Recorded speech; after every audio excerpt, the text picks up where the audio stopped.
The ghoul skull, I think.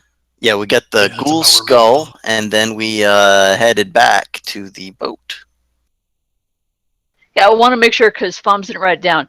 Last week, did I mention that the ghoul had a scepter sitting in his lap? No.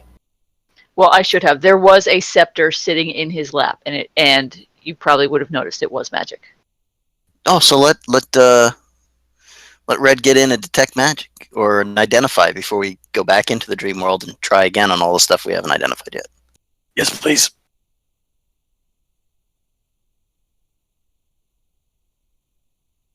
The spellcraft coming up.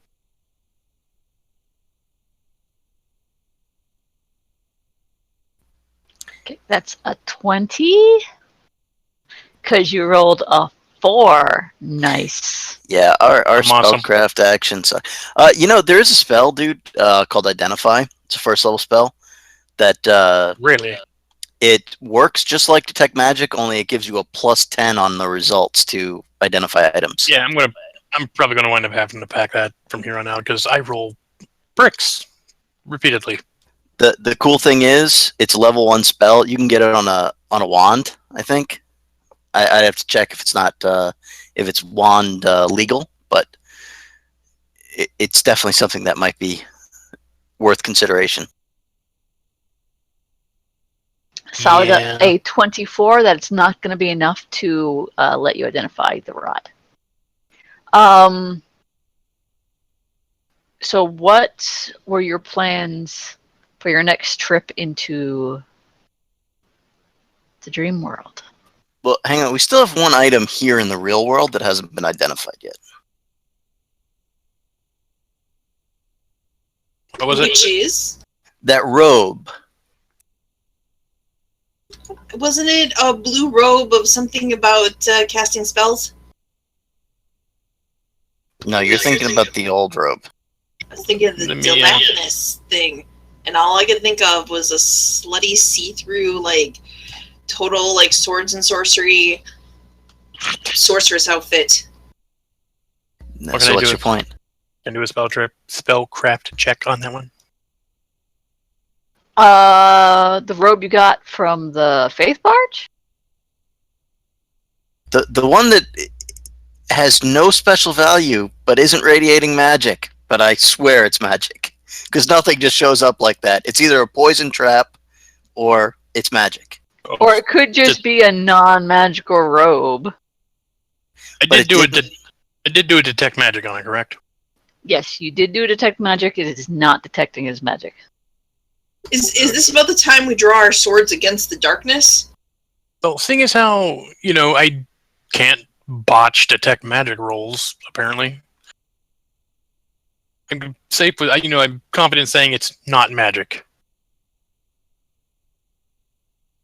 Try anyway. Okay, I cast detect magic on the robe. Let's see, how many days has it been? It's been a few days, and now it is detecting as magic.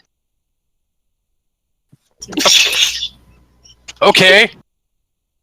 It is the robe of magical fuck you. So, spellcraft check on it.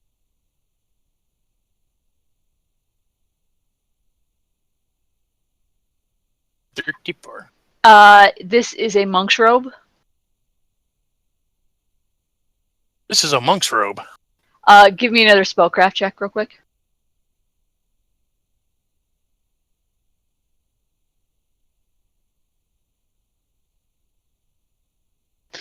There's a spell called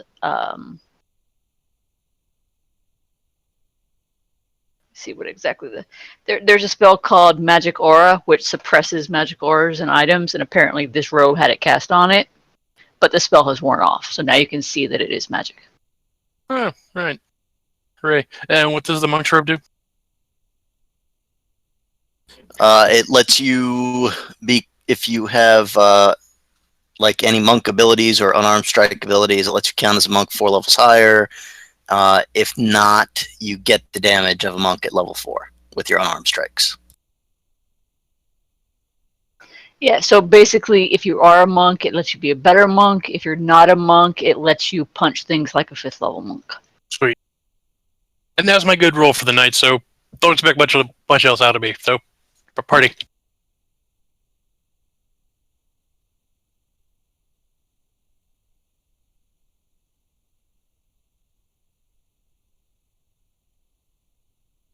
Okay, your boat is almost to Callus Lake.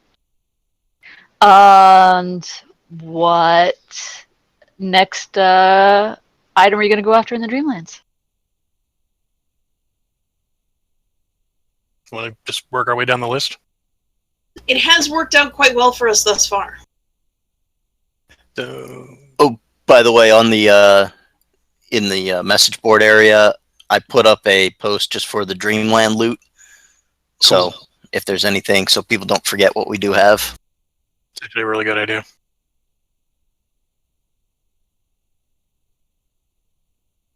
And Michael, you're very quiet. Are you just not saying anything, or does your mic not work? No, I'm just quiet, I guess. Okay. I wanted to make sure before we were in the middle of something. I was like, we haven't heard from him in a half hour. Okay, so guess I'm going to do some research into the greenstone idol of a water lizard. You already got some information. You got the water lizard referenced is no mere animal. It is a representation of Bakrug, the one of the unimaginably powerful great old ones. You can do more research with knowledge, history, planes, or religion. Plane seems to be working for me. And I will assist if that is something that I can do. Got a 34. Well, it doesn't need my help. It's all, I reach for the book. Red slowly closes the book for me. No. Swats her hand away. Nope. I don't know if she assists, it would be a 35 or above. And usually the cutoffs are at the 5s.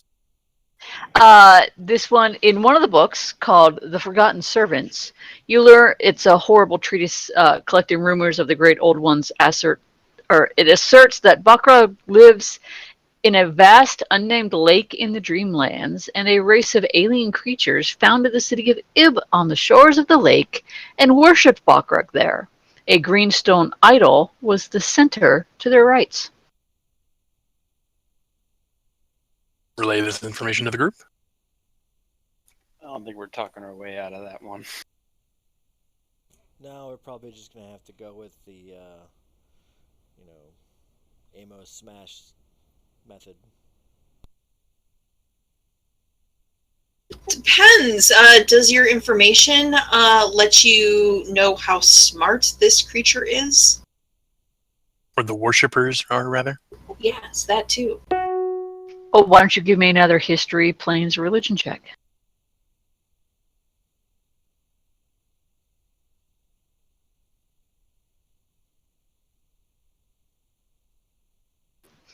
All right, Michael finds a book called Festival of the Snake that is a dissertation that relates how the city of Ib was destroyed by proud and warlike humans that were disgusted by the aliens' bizarre rites and unusual word I can't make up the way they looked. Physiognomy.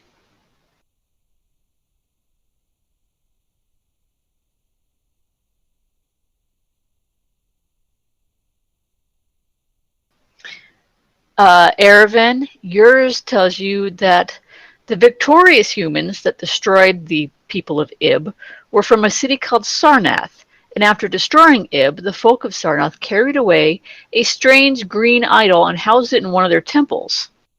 The idol disappeared from the temple soon thereafter. Has Sarnath ever come up in our research before?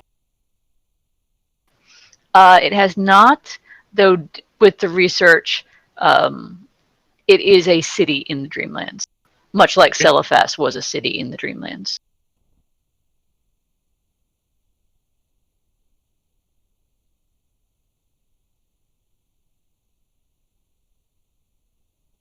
Want to give me another nobility, or sorry, planes, history, or religion?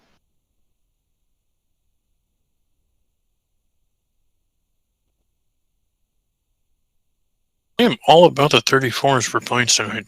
Yeah. Apparently.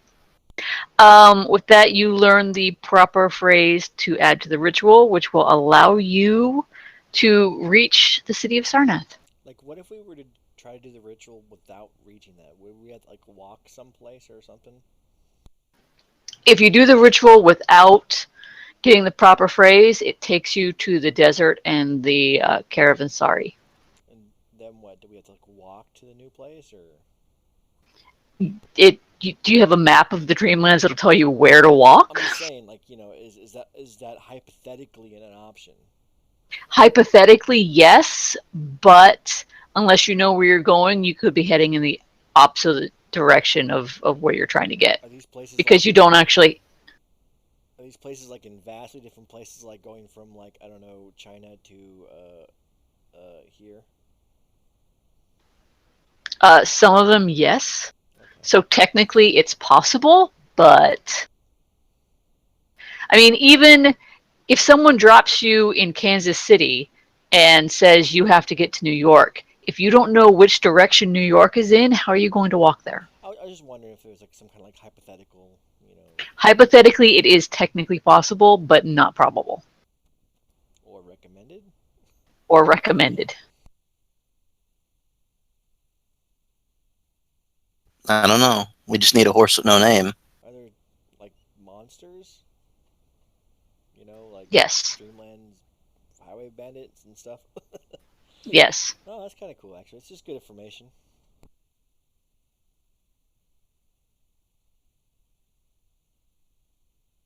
Plus, I imagine the Dreamlands, not all the places are physically connected. Yeah, the Dreamland seems kind of a trippy place. Seems like a dream. Go figure.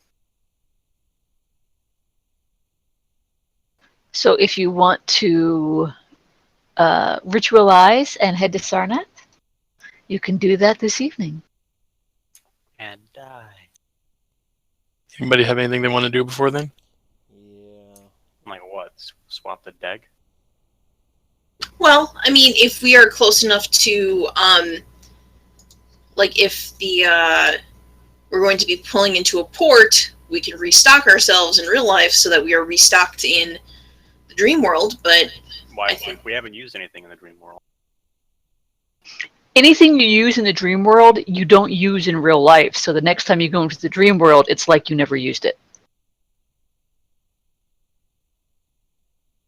It respawns. Yes, it Yes, it respawns. well, since the last time we fought those people in real life, and I think we got all of our stuff back. Like, like arrows, and I don't think anybody was hurt too bad, so we didn't use up anything, but I don't know about anybody else other than me. We pretty much just have stuff to sell, and we can do that really anywhere. Also, the knowledge checks that probably took you a day or two, so you can do 2 more knowledge or spellcraft checks on your magical items if that night you went into the Dreamlands and tried to identify them. So 2 more checks? Yes, on whatever you haven't identified yet. Oh, in the Dreamlands? Yes. The specifics, you didn't tell us the harp and the ring. You said spell storing, but you said it wasn't like a regular spell storing ring. So what it actually does? And then the scepter. Okay. Let's try the harp first.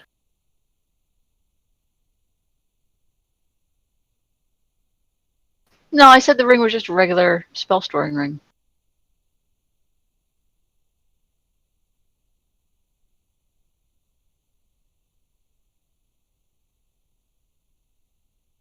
$24 on the harp. The harp is something called a skin harp.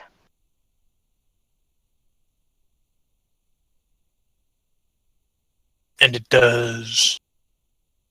A skin harp functions as a masterwork harp. In addition, once per day, it can be activated to cast either command undead or dominate person. With a successful DC 20 performed string instruments check, the save is increased by +2. When used in this manner, the harp animates and plays itself, the corpse freeing one hand from the crossbar in order to strum its own flesh strings. Cool. Relay this information to the group. That's charming. And now the scepter.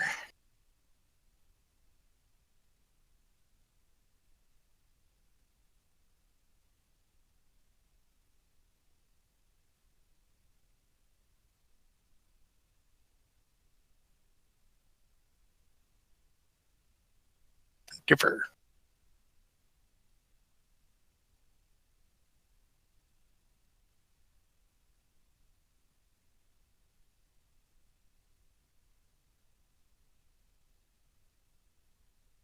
What are you trying to identify? The scepter. No, that doesn't do it.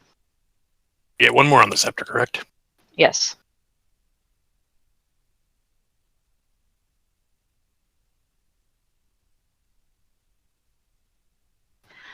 That'll actually do it. That's Hook us up with my roll tonight. That is exactly what you need. This scepter is a rod of lordly might. The lordly mighty rod. This rod functions has some to the spell right. It has a little switch on it. You can switch between them. It can also be used as a magic weapon, like a mace. It can be used to cast hold person upon a touched creature once per day.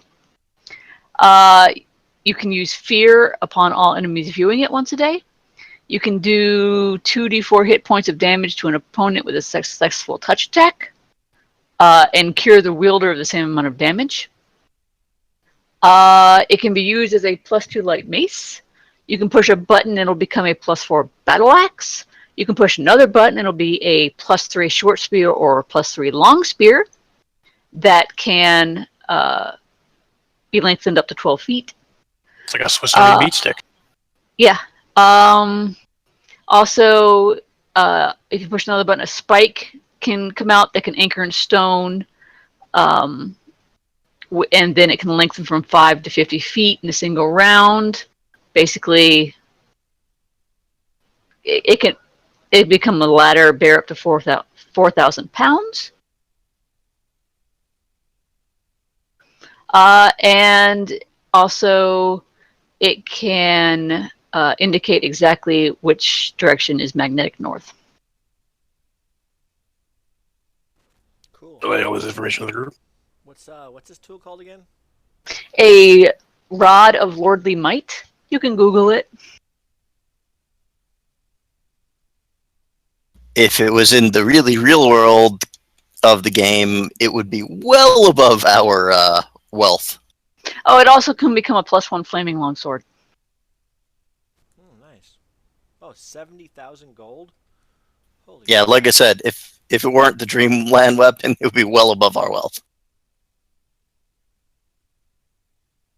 Still, nifty thing to have in the dreamlands.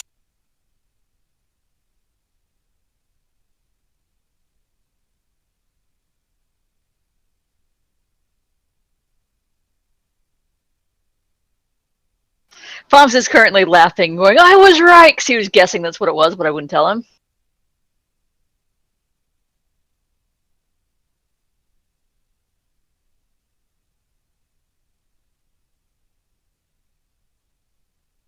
Of course, he was also saying, oh, we'll never figure out what it is because Anno can't make spellcraft rolls. Well, seriously. Prove you're right. Wrong. The thing is, Once. dude, it was the DC to hit it it's a caster level 19, so the DC to hit it is a 34. How often before today have you ever rolled a 34 on a spellcraft check? You know what? I just like to prove people wrong once in a while. I'm sure the rest of my rolls for the night will be absolute balls. So I was like, hold out hope when you rolled that one of a 34. I was like, of course you roll a 34 on this item.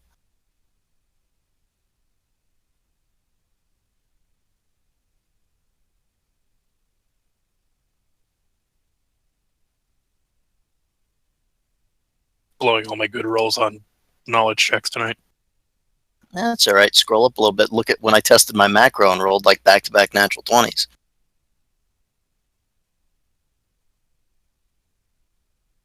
That's how it goes. It is.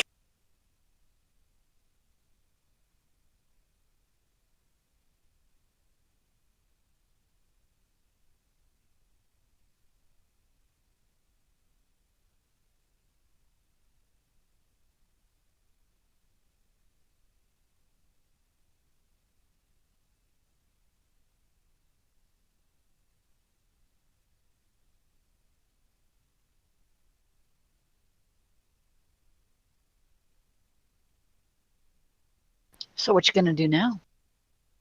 You gonna do the ritual? All right, give me 3 Arcana and 3 whatchamacallits?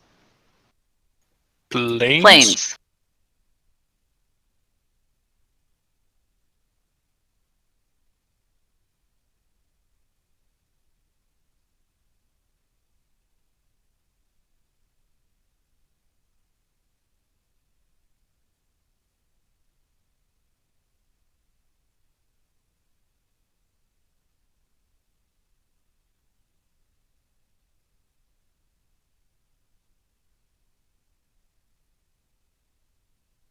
Okay, you're good.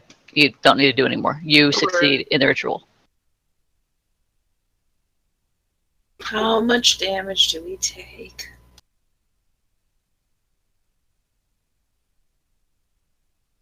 Seven.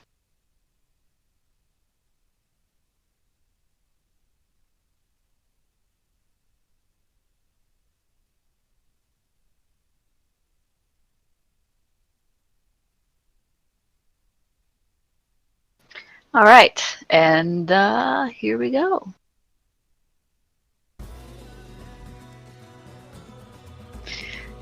You all arrive in a lakeside city during a citywide celebration. The festival commemorates 1,000 years since the people of Sarnath vanquished the eerie, inhuman residents of Ib and razed their alien city.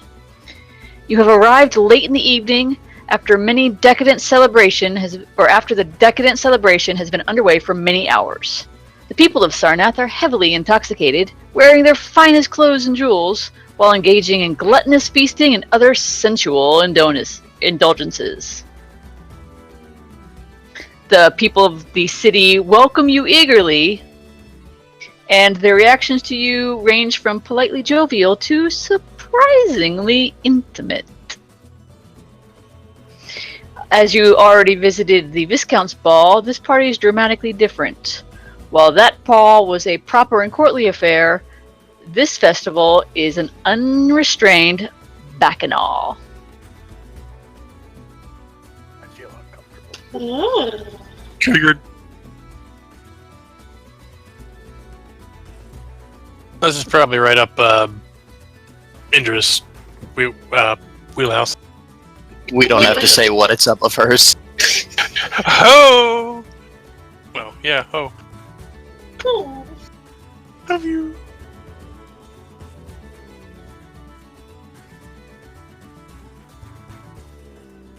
I guess we need to work our way to the temple, huh? Seems like makes sense.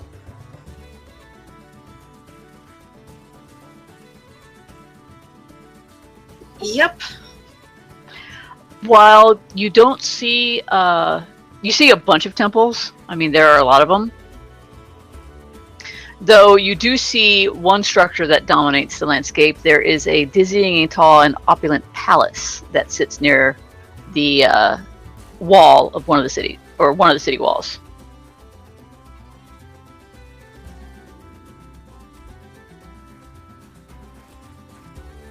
Well, all right then. Is the gate open? Yeah, gate is open. People are going in, coming out. Looks like they're having a great time. Awesome. Let's follow the herd. Sounds like a good idea.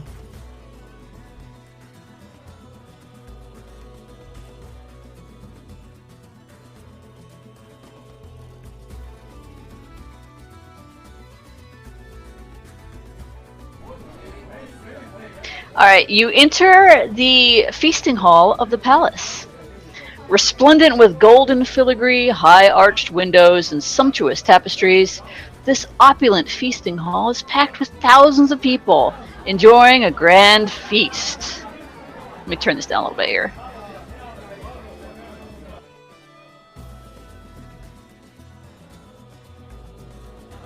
Is it just me, or does this music kind of reminiscent of a party in Firefly? You know, I was exactly thinking that. Like the bar scenes. It's got kind of like the Old West harpsichord twang mixed in with a modern day beat.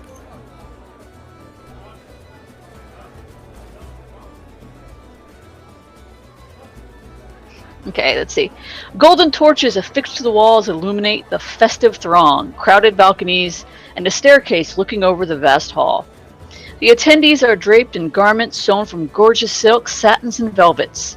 Their arms and necks are hung with gold bands, and their headdresses are studded with jewelry and in bright feathers. Tables of rich and exotic foods and intoxicating beverages line the walls, drawing partygoers who gorge themselves on the offerings and huddle closely in small groups or in intimate embraces. Many guests dance to the otherworldly tones of an orchestra comprised primarily of flutes, pipes, and drums. The north and northwest walls of the ballroom bear no windows and are constructed of thick slabs of stone. A plain stone staircase carved into the solid stone wall is partly concealed by thin screens.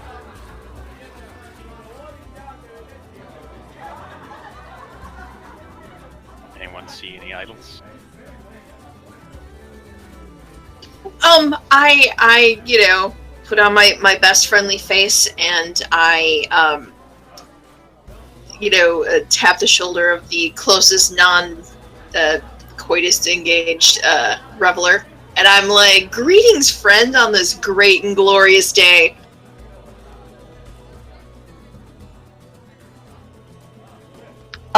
You find a young man with a goblet in his hand who looks like he's having a great time. So, praise be. So we are pilgrims from far away, here to celebrate this joyous occasion. So we've come here. We're wondering if we could see the idol. The idol? No one's seen the idol in nearly 1,000 years. Pretty sure it was lost or stolen not long after we took it from whatever those things were.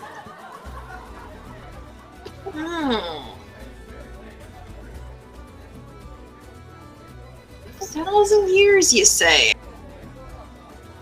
Yes, 1,000 years exactly, probably. I mean, this is the 1,000-year celebration of our victory. Yes, 1,000 years, of course. So,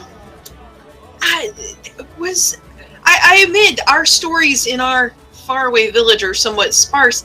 Was there any more information about what this idol looked like? If only so that we can tell the people at home that we could come back with some more information about this. I think it looked like a lizard. I'm not real sure. You could probably ask one of the priests. They're around here somewhere. Probably getting drunk. If you could find, they might know more about this whole thing. You know what? You've been a great help. Thank you, and go and hooray, victory! He's like, Wait. Hooray! And he grabs your ass as he walks away. What do the priests look like? He's already walked away. Well, I was trying to speak at the same time you were. Oh, okay. Well, he said, can't miss him. Long robes, lots of gold jewelry, really tall hats. Fair enough. So, should we go nab priest? Sure, let's give it a go. Are we gonna take his rope or something? I don't think we need to take his robe. You never know, we might.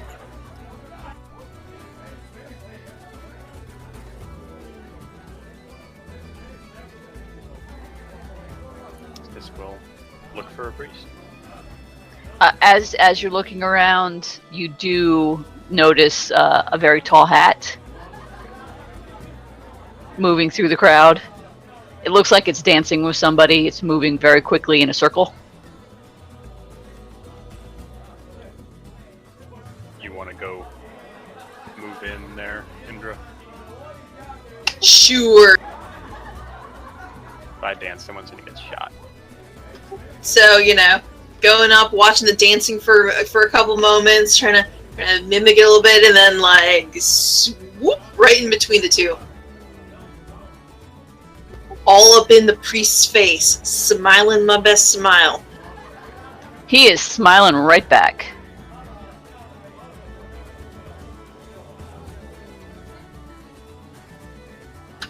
Glorious victory day, fair priest. Hey there, beautiful! I was just telling my friends I hoped that we would make it here, and look at us, we're here in the temple, celebrating the victory. It's all very grand. This isn't the temple, this is the palace. Sorry, I must have a little bit to drink. I guess that explains why I haven't been able to see the idol anywhere. The idol? You don't want to see the idol. Oh, why wouldn't I want to see it? It seems very impressive. Well, last guy who saw it died.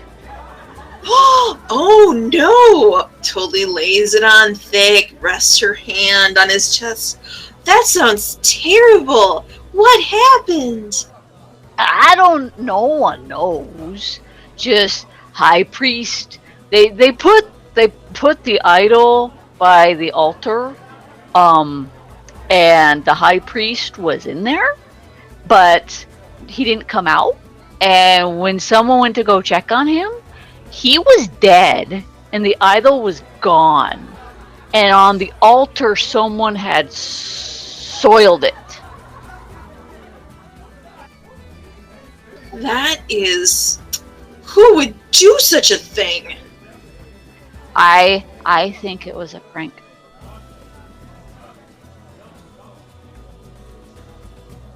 Cause they wrote on the idol, and it was too much.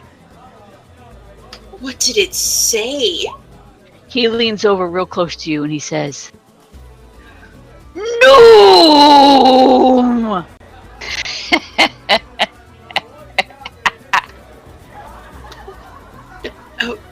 Okay. Yes? Yeah, okay.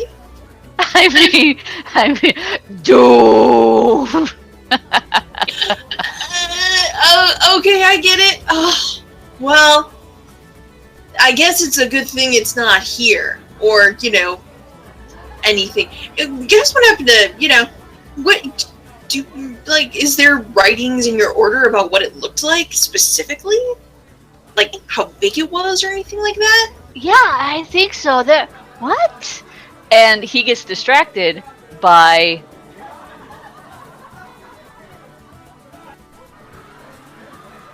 a bunch of people who seem upset, and the music stops, and there are people screaming as water is running down the staircase and flooding the floor. By flooding, like how much? Are we talking about just like, it's upsetting because there's water, or are we talking about like the Titanic kind of flooding? Not Titanic, but if someone upstairs left the tap on in the tub, and now all the water is running down the stairs. Also, yes.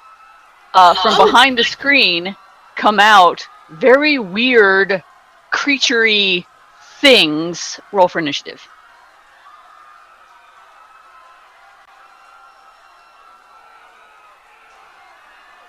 That should be a 28.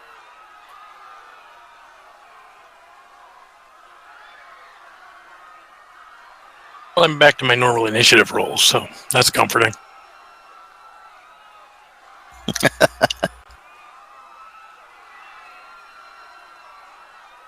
Victor, you can go first. Okay. Victor.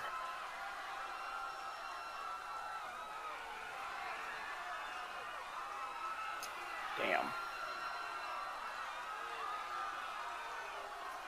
Oh well. No sneak attacks.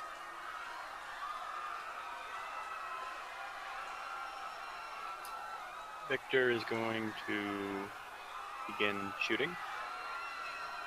He's going to go after the target in front of the screen first, and if it happens to die, he'll go after the one right next to it. Well, what are you, 35 feet away? Yeah. Because Sala actually shouldn't be there. She should be wherever the priest was.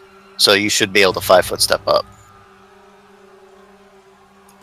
I'm not. Yeah, where was the priest? I didn't actually move myself because there wasn't a priest for me to, stick my boobs on. You were dancing over here. Well, then there I was. And Victor's going to 5-foot step up.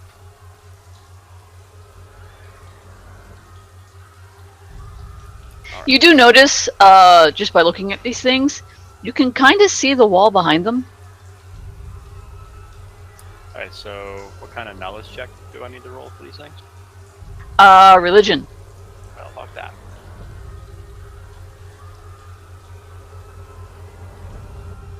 Are they immune to sneak attacks? I don't think so. Let me see.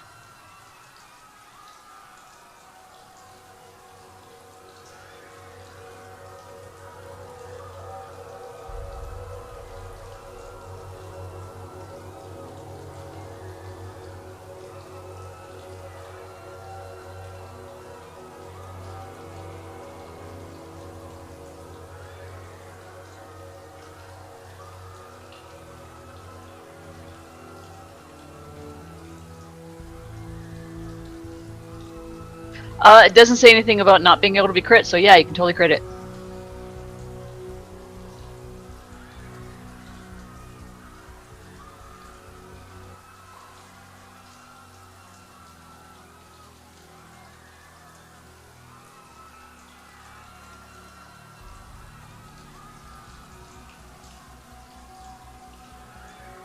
Okay, those all hit, and the third one will take out this one right here.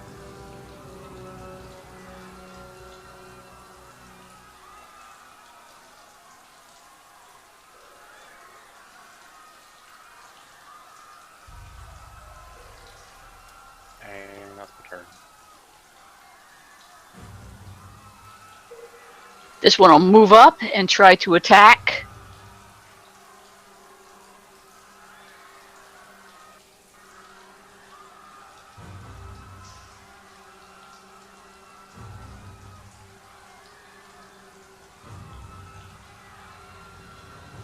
Does a 12.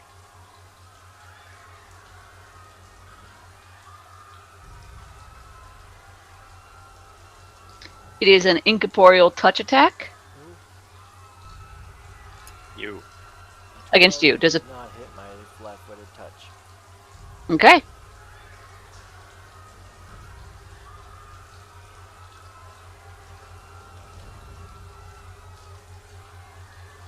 This one will move up and try to attack Sala.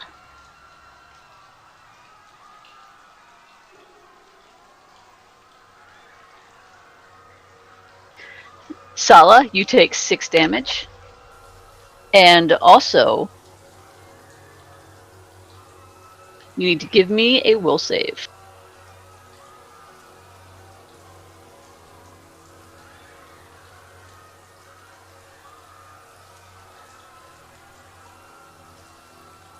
Okay, you're fine. Yay!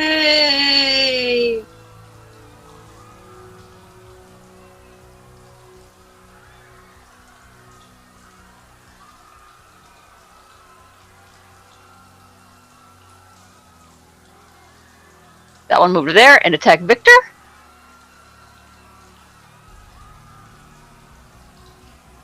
Does a 17 hit your flat-footed touch? Yes. Okay. Give me a will save.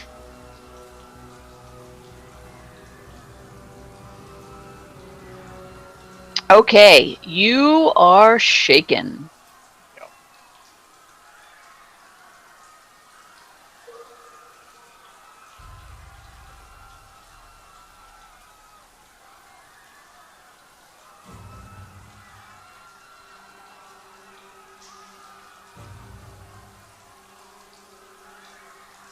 Indra. I begin to dance. No, wait. I take a 5-foot step back, and then I begin to dance.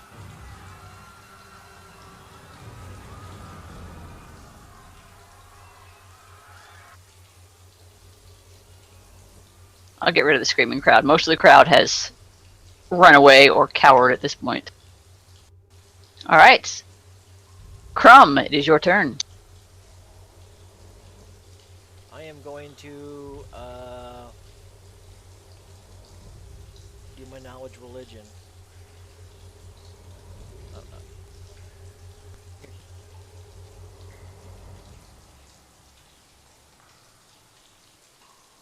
Okay, you can tell that these things are incorporeal undead.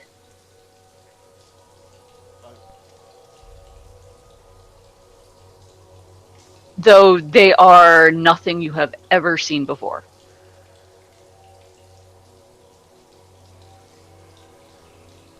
They look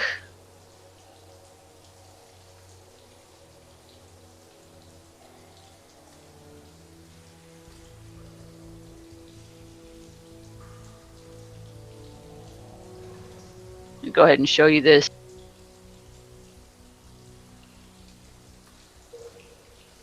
Yeah, they look like kind of like Kermit the Frog as a ghost.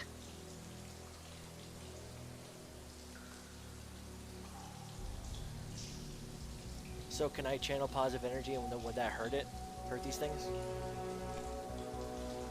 Yeah, it's an incorporeal undead. Okay, so then I'll go ahead and just channel positive energy.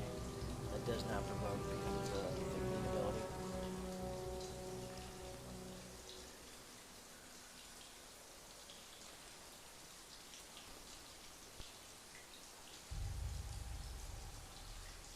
All right. I'm just going to roll one resist for all of them.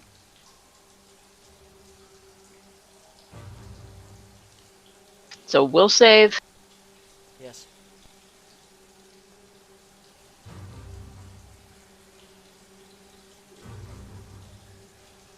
Okay. Actually, no, I'll do it for each of them. Man, if only we had a harp that let us control the undead. So they take half damage. Okay, so that is 10 or 5 damage to each.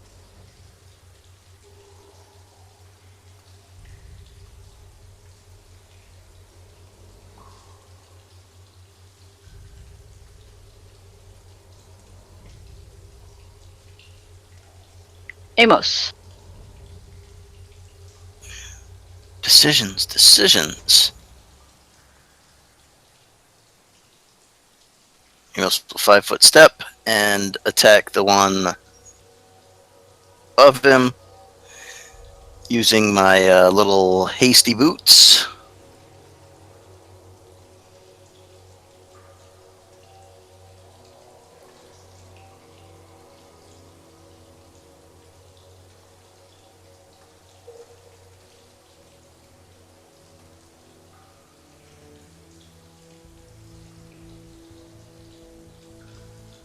That hits.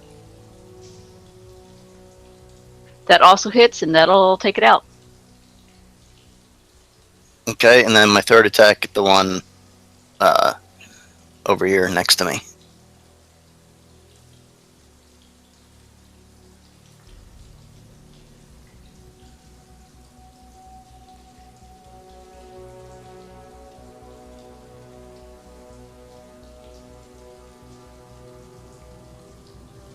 Okay, that hits.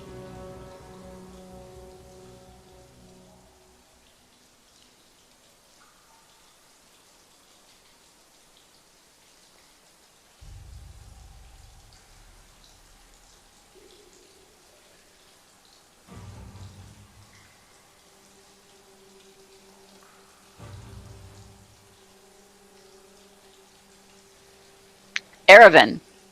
Okay, these are undead, correct? Yes. Okay, I'm going to try and hit the one here with misfortune.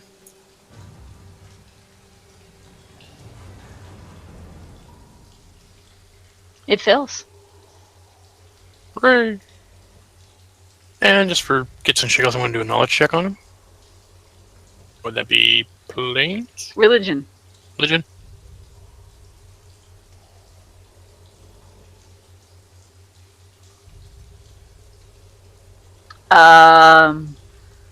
They're things. Spooky. They're ghosts. You think they're totally ghosts. Spooky. Spooky frogs. Too spooky. Victor. You'll take a 5-foot step. Then you'll begin shooting the one closest.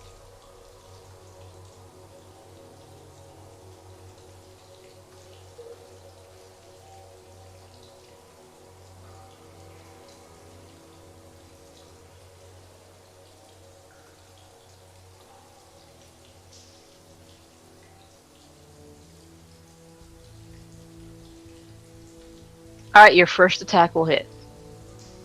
Yeah.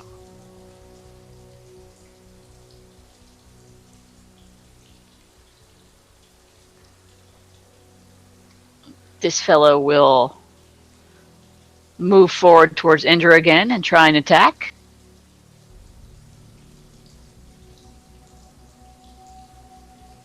Does an 11 hit your touch AC? Let me look.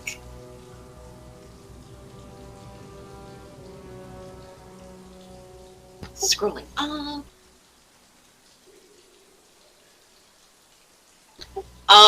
No. Mine's 15. Right. I'm safe. Yeah, you are. This guy will attack Amos because he's right there. Did he fail his save against the what's The what? Hex. Oh, right. The Hex. Yeah, you gotta roll twice. Does a 15 hit your touch AC? Oh, yeah. Every day, twice on Sunday. Alright, you take 5 damage. Give me a will save.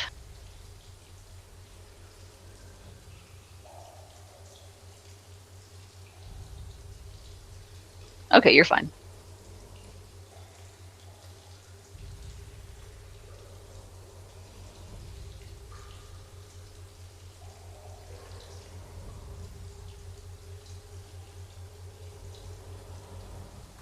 Indra. You mean Ervin? No, it's my turn. Yeah, it's Indra's turn. You go later. I'm sorry, I was looking at the wrong. My bad. You can... I am torn between actually doing something about the thing that's hitting me, or, knowing this fight's almost over with and just kind of doing a pussy move. It's not to waste a spell slot. You do you. Do what you're gonna do. Alright, I'm gonna Dazzling Display.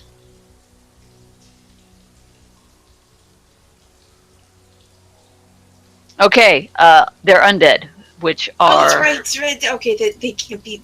They can't be demoralized. They don't have insides anymore. On the flip side, she didn't make a knowledge religion check, so she would have known that anyway. Yeah, so you Dazzling Displayed, and they're not impressed. Guys, they're not impressed! Neither are we. Crumb.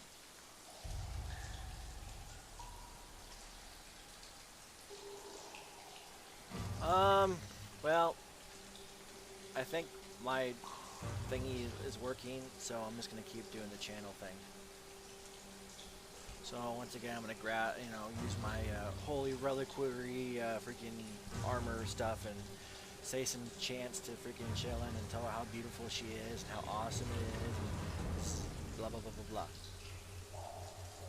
Your hair looks amazing. It should be a DC 18, I believe. Let me check. I don't know if my thing is updated. No, I still have DC 17. Well, they both fail.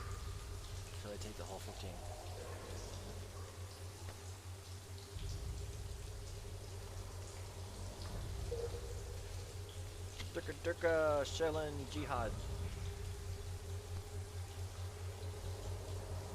Amos. We'll charge. Yeah, he's in charge.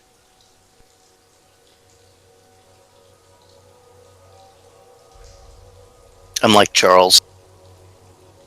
Yep. You know, with our days and our nights.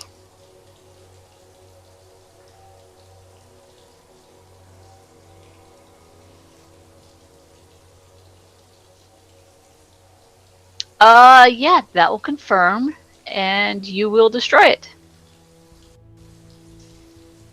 Voila, teamwork. Okay, real quick, I don't think my max hit points updated right, and I'm not sure why I fucked up. Well, Send- these aren't. I was gonna say these. When we switch screens, we move to an older version of our icons, so you have to like hit them again. No, I mean, like, just go on. send me a message on Discord of how many hit points you have and what level you are and what your con bonus is, and I'll tell you what you should have. Okay. I think I should have 35 if I did my math right. But it's showing up as 31. Did you put 4 on that first line next to your level? No, I fuck that up every time. Okay, after the weird green things are destroyed, some of the people who are cowering around here, some are running for the door, some are screaming. One person runs from over by the stairs, and he just looks hysterical. He's like, "The lake waters have risen. They've reached the top of the seawall. The entire city is threatened with drowning." Grab him by the shoulders, give him a slap so he calms the fuck down. Hysterical dudes. It is like, are the God, I've forgotten their name. The people that we vanquished, or these people vanquished 1,000 years ago. What was their names? They were weird and fishy. They all I know is they came from a city called Ib. Do you think it's the people of Ib coming back? Is this what happened when they attacked the first time?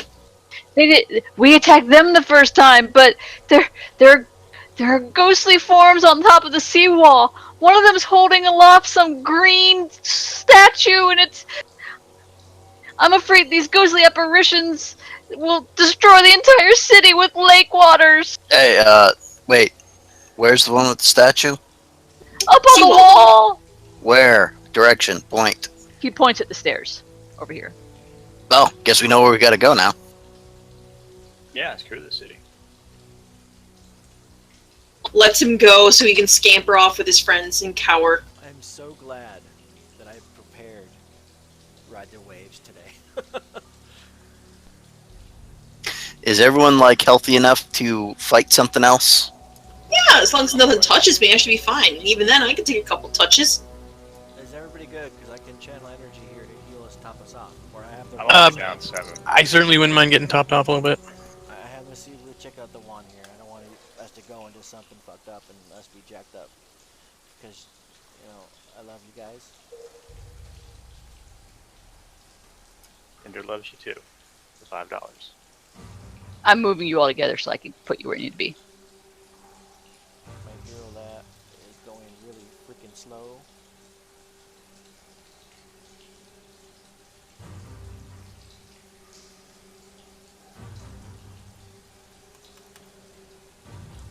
Okay, so I'm gonna go ahead and bust out some charges for this wand to cure light wounds because I got 40 of them left.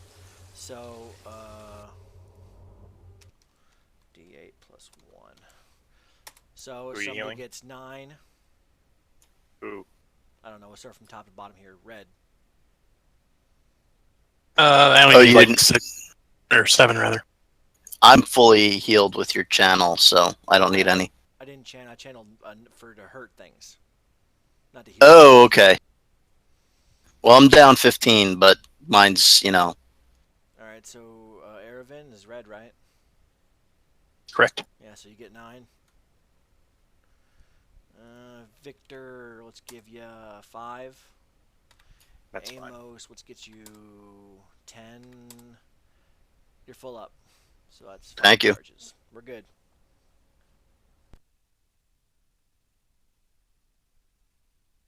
Okay.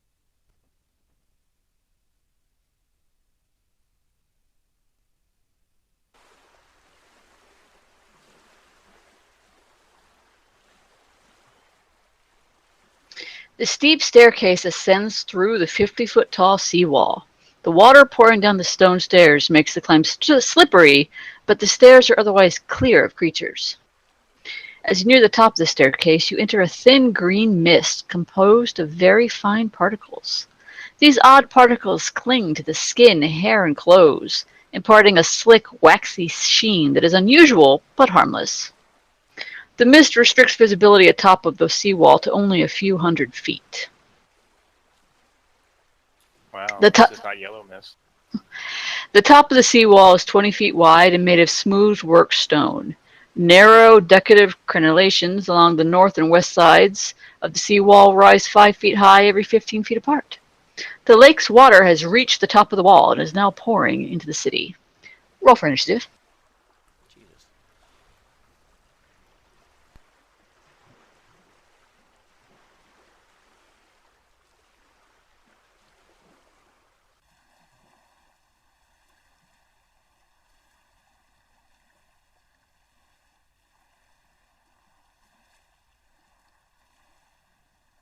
Victor, what are you going to do? Victor will. Any traps? At the top of the wall? No, there are no traps. Then he will. So he says. I think at this point he's just lying to us.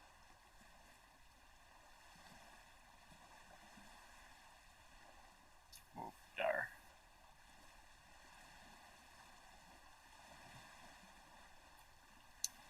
And I think that's all I can do. Okie dokie.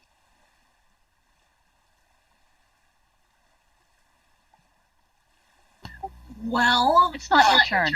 Oh, I'm sorry.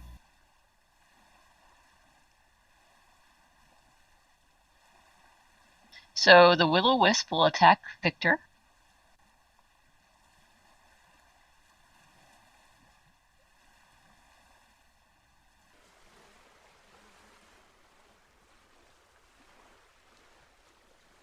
Yeah. Son of a whore.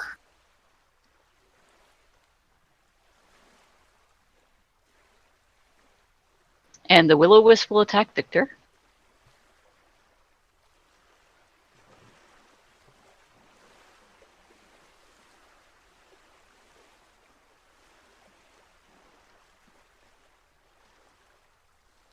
And now it's Indra's turn.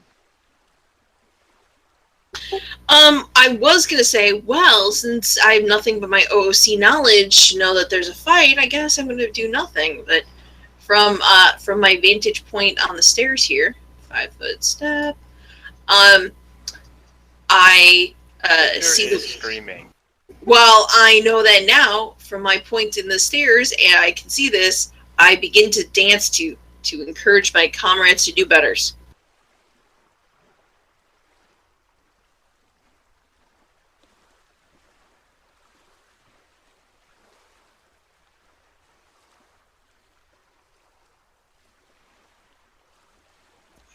Oh, it's just a taser. Crumb. Okay. I don't know much about will-o-wisps. Have we fought him yet before? No. What kind of knowledge has worked for this thing? Will-o-wisp is going to be dungeoneering. Yeah, I'm screwed then. I am just going to delay until after Amos. Amos. Someone's waiting for me to go for him? Holy shit. Well, yeah, you're in the way. Well. Stab from the reach. We'll tell you where you're at. Oh, 5-foot step? Because I can't get into a good place to flank the will-o-wisp anyway. And commence with the attackage of the will-o-wispy.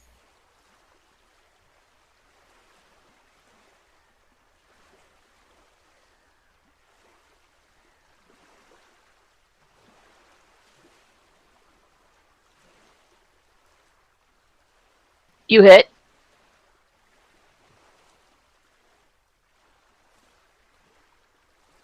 I know that doesn't confirm. No, it does not confirm. But it does kill it. Okay.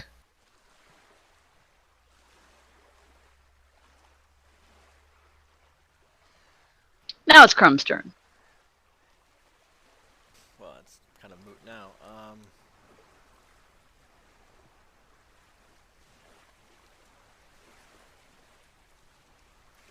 Move here, and then I will stab at the thing.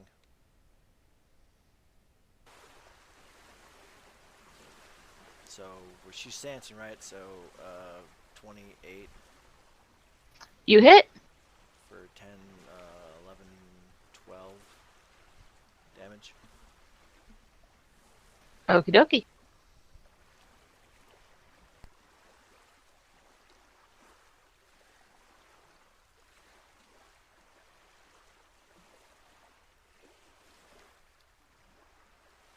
And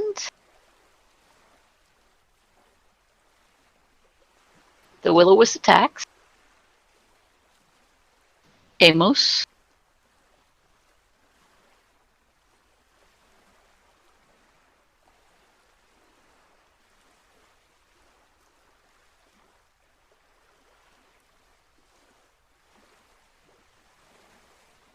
Yeah, they can't miss me except on a natural one.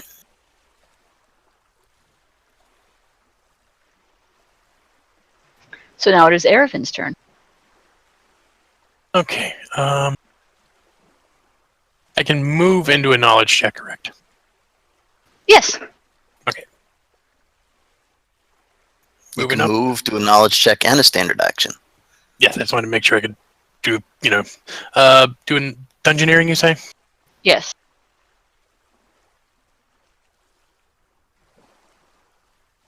Well, I gave it the old college try. Try and hit it with the evil eye minus, or this one here. Or Is Evil Eye a supernatural ability or a spell-like ability? supernatural, I think. Let me double check. Okay.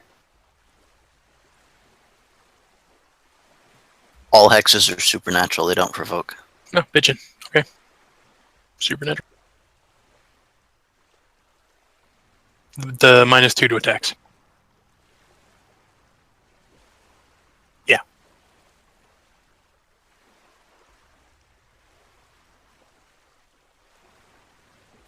They save. For now.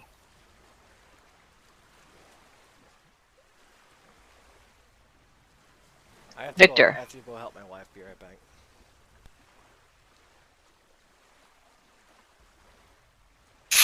I stand corrected, there's like 2 hexes that are spell-like. And like 1 that's exceptional.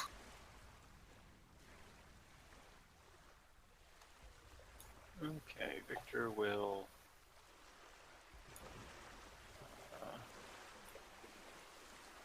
5-foot step there. And then he will use a move action to grab his potion, cure moderate wound. Do you want to attack him? Yeah.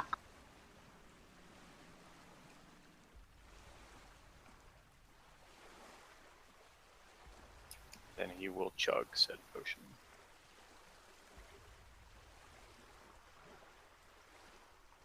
So this is what going to be 2d8 plus 8.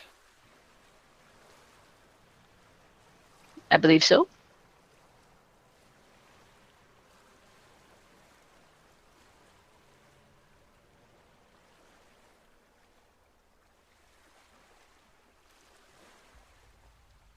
And I think that's his turn.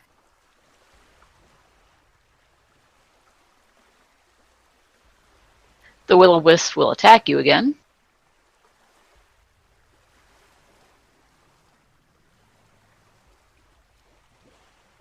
Roll some lovely ones on its attack. They are quite lovely. Indra.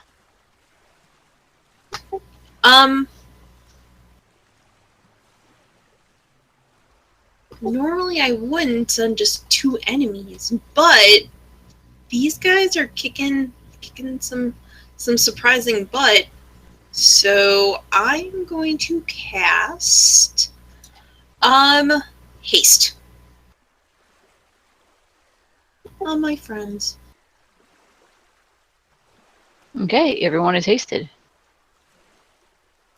Obviously not the wisps. They can get their own friends. Amos. Amos will 5-foot step. And then attack the one down directly below him.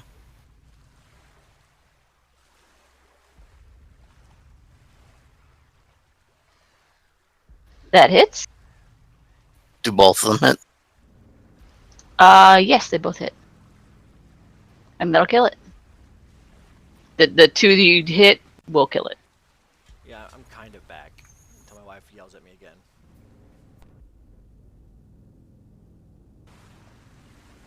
Crumb. I am going to move.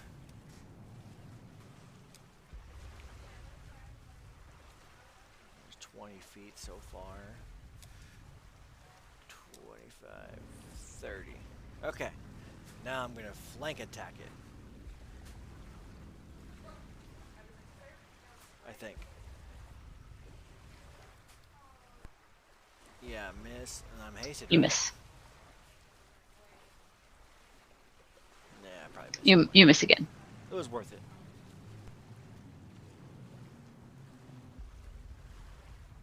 Erevan. I'm going to Evil Eye the remaining wisp.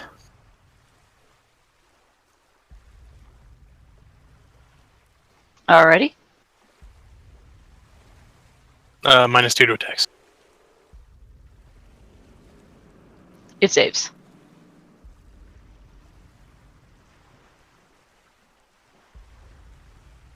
Victor. Victor will take a 5-foot step back.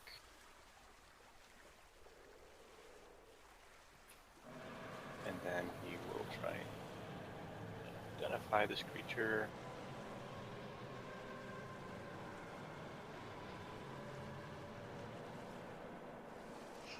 It's actually a rather common creature. It's a will-o-wisp. It's a will-o-wisp. And then, oh, are you going to say something? Yeah, you can ask one question that you want to know about it. Is it resistant to any sort of attacks? It's immune to magic. Yeah, these things are immune to magic. Then he's going to try and shoot it.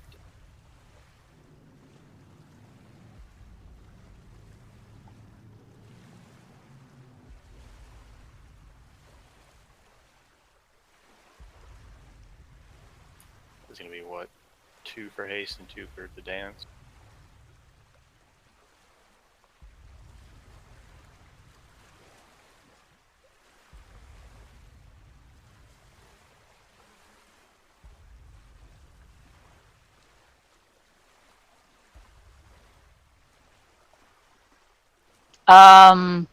That's including the haste and the dance. The attack, yeah. Yeah, they all miss. I think it's 1 more shot.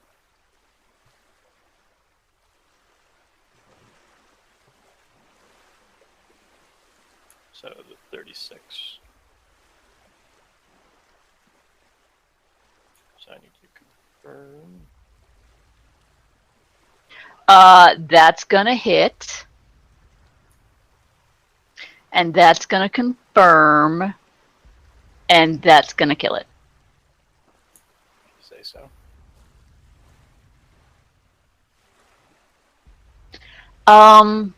Everybody give me a perception check.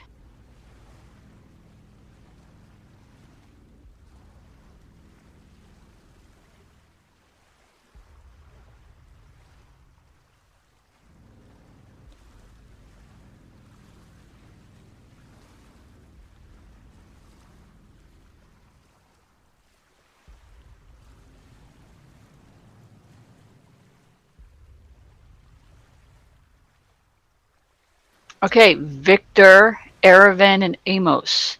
You all see way out in the mist, like way out here somewhere, like 300 feet away. There's something out there. It's something big, some sort of vast heaving bulk. It seems to be coming from the water. And it looks like it's getting closer. But because of the mist and how dark it is, you can't make out exactly what it is. You know, guys, I'm going to go out on a limb here and say it's that giant sea god ancient thing that we read about. Oh, that would suck. So, someone up here was supposedly holding a statue. Can we spot him? Can you look at the map? There's a wall. Hang There's on. more. I see more dudes. I don't. I see dynamic lighting.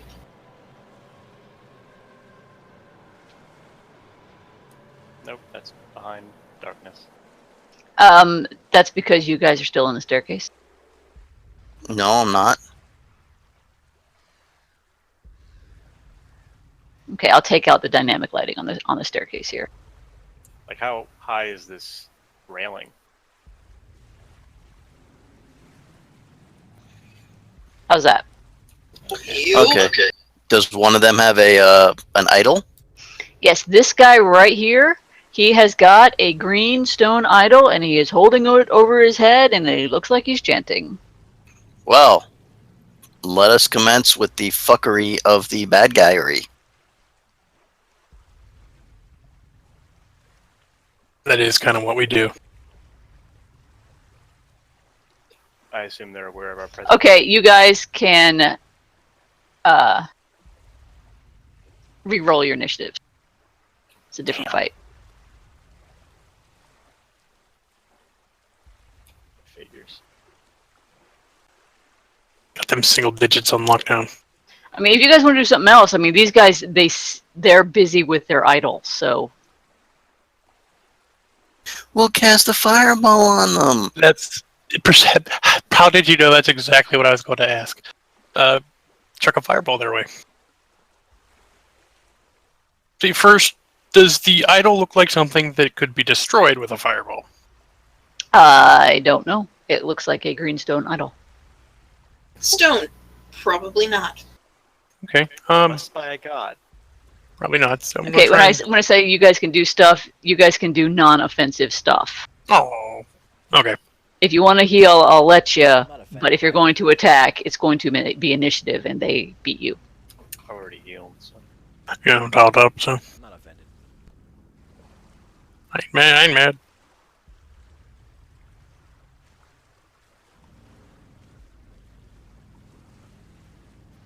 Okay. Now, let's go. That haste spell's a burning.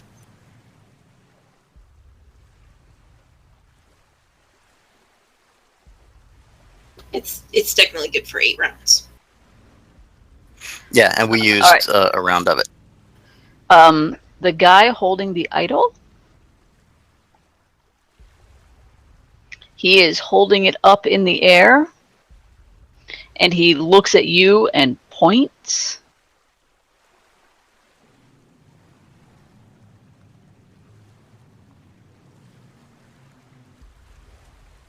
He's going to point at Amos.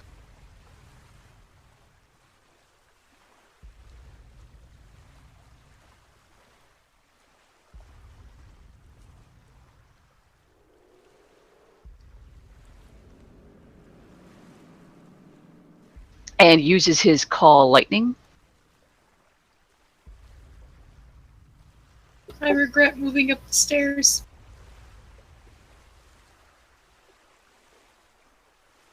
Amos,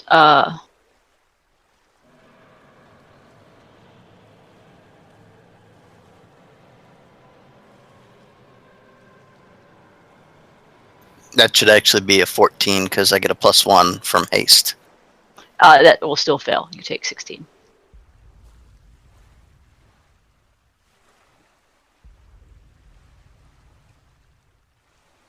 Amos, it is your turn.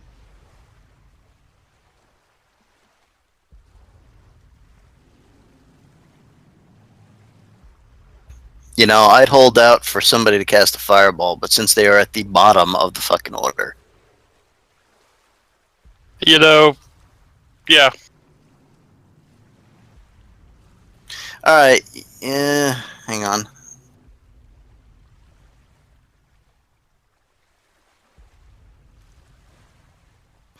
We're hasted, right? Yes. Outstanding. Some big ass fucking bat wings sprout from Amos's back, and he flies and charges the guy with the idol over the heads of his compadres. Wait, what? It's new.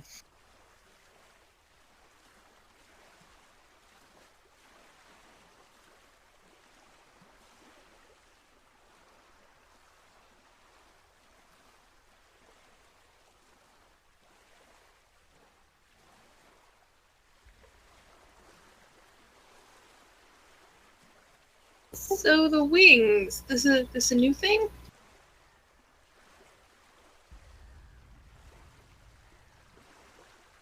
That'll hit.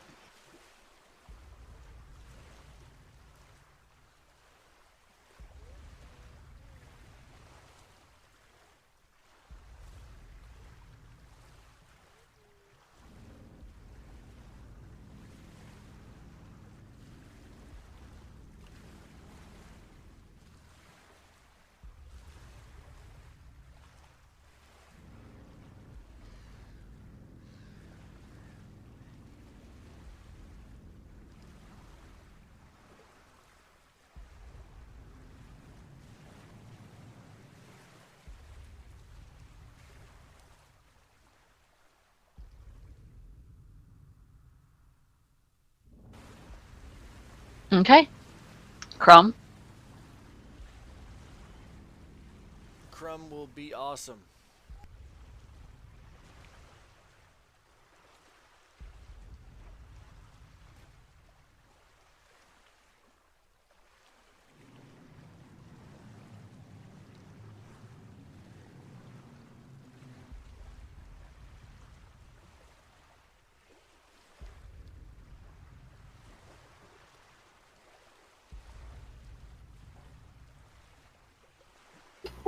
Gotta admit, kind of seems underwhelming.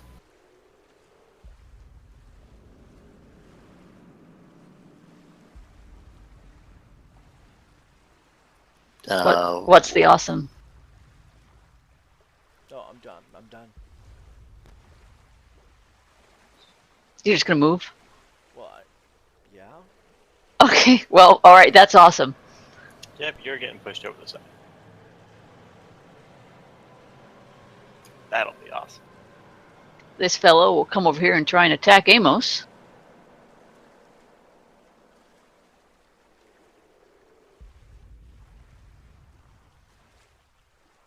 .22 touch. Yep. All right. You take 11 damage. Give me a will save.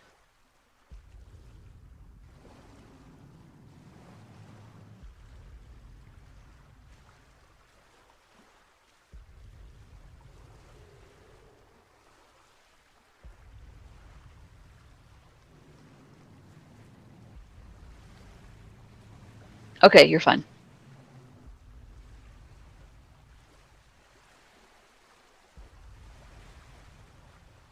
Victor? Hey, Victor's gonna try and shoot Mr. Idol. You're gonna try and shoot what? He's gonna shoot the northernmost guy who's calling down bolts of lightning. Okay. And if he happens to die, Victor will fire the remaining arrows at the guy to the left of Amos, who should be flat-footed.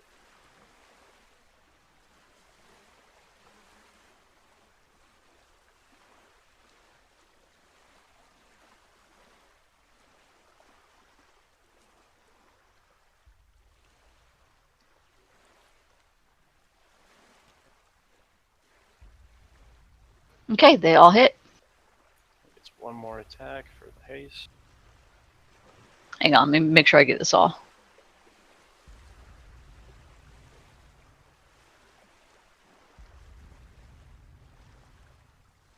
So 31.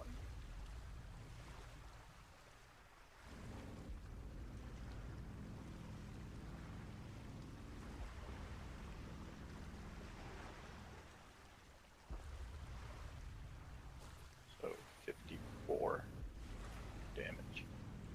No, not quite that much. They're incorporeal. They take half damage. I'm just giving you the number. Let you do with it what you will. And then he will take a 5-foot step.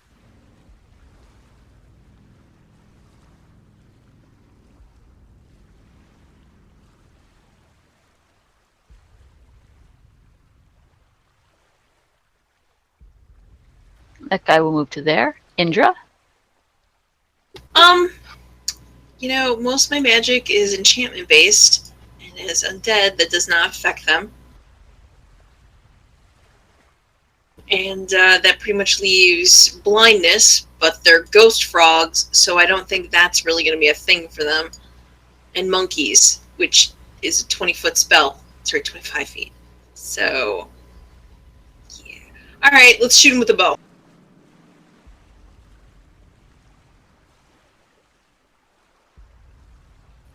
Which one? I should pick one. Let's pick the one that is at your back. Okay, yep, that'll hit. Range.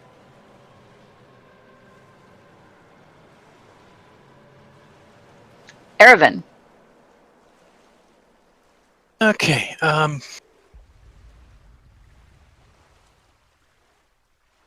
Can I drop a fireball like right here? Yeah. Alrighty then. What's the range on a fireball? Or how big is the spread? It's 20 feet radius. And you want to drop it right there? Yes.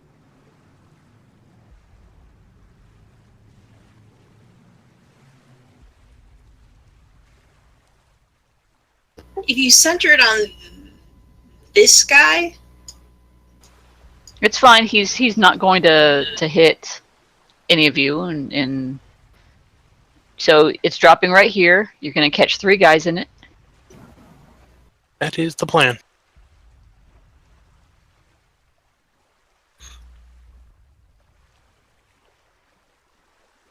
If you dropped it right there, you could catch 4 of them.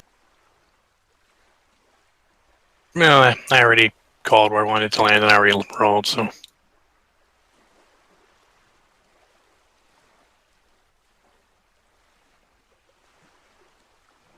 You didn't change the damage modifier to +2 on that one, so it should be 16 damage. Yes, I did on every other spell but that one, apparently.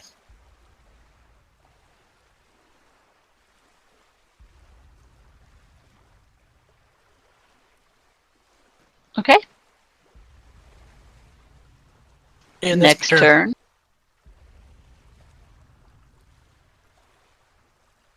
you get to go twice because you're hasted.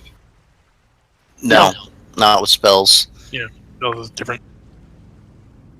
The only thing haste gives you is the extra movement if you move, or an extra attack if you take a full round action.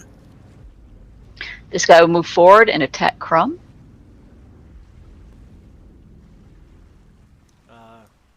Where'd he move from? Right here. Yeah, and then he would provoke an attack of opportunity. Yeah, he does. Yeah, it doesn't matter. Yep.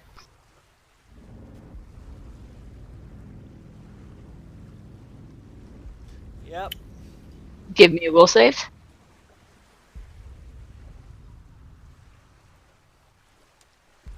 Okay, you're good. And speaking of the haste, Indra, you should have actually had 3 attacks when you shot your bow.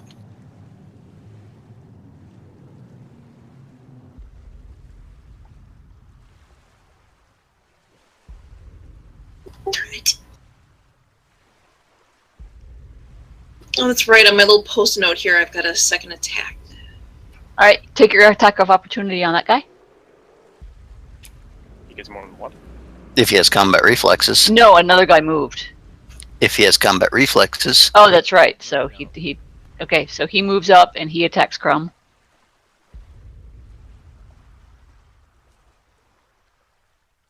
Yep. Give me another will save.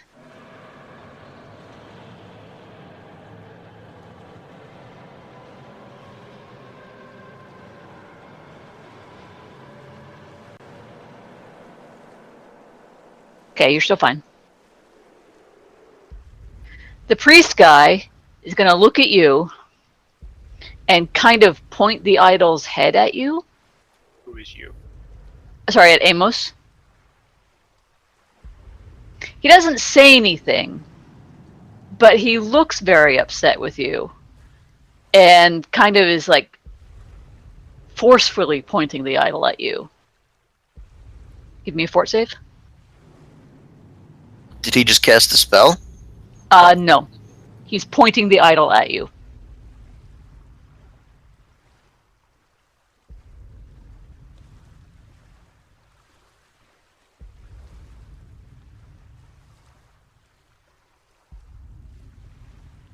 Okay, so it does provoke then. Yes.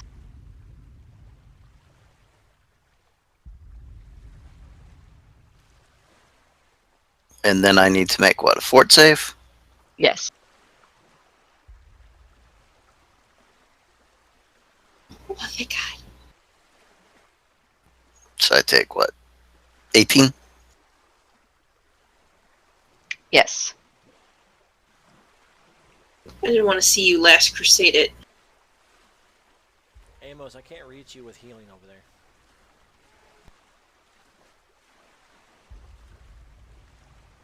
Amos, it is your turn.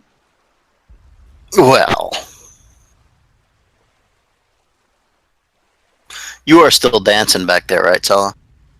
Yum. Okie dokie, groovy. So technically, I have to start again my next turn. Is the priest still up? Yeah. Is he still?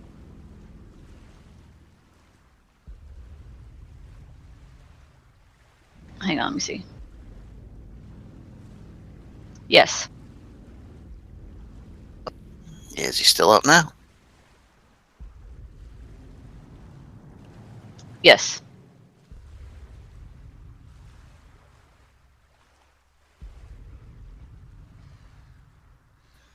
I'll take 5 footsteps there. Crumb. I'm gonna channel positive energy to deal damage to these little cribbits.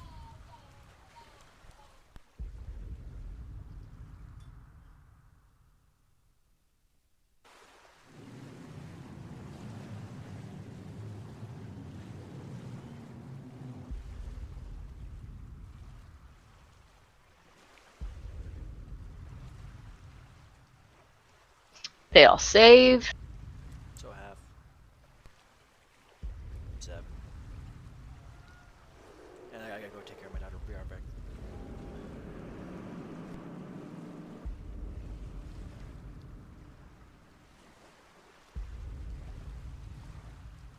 This guy will 5 foot over and attack Amos.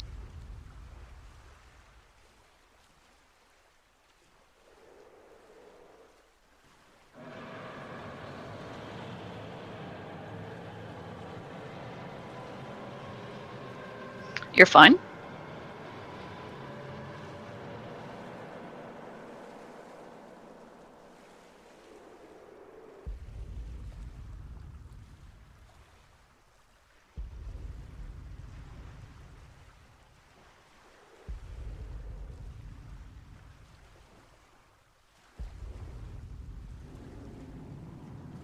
Victor. Shooting at the priest.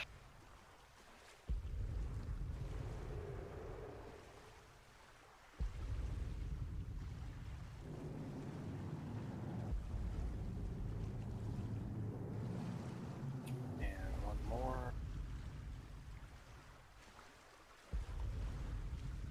The second shot will kill it. Okay, then the other 2 arrows will go at the guy being pinged.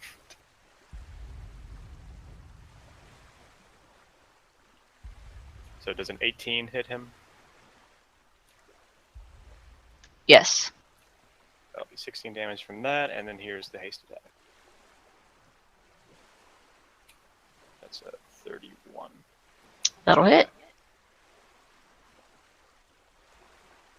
And then Victor will 5-foot step.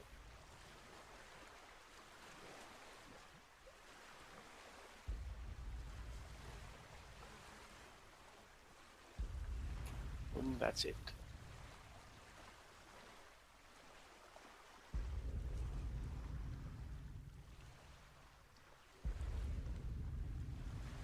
Let's see. Acrobatics to move through an enemy square.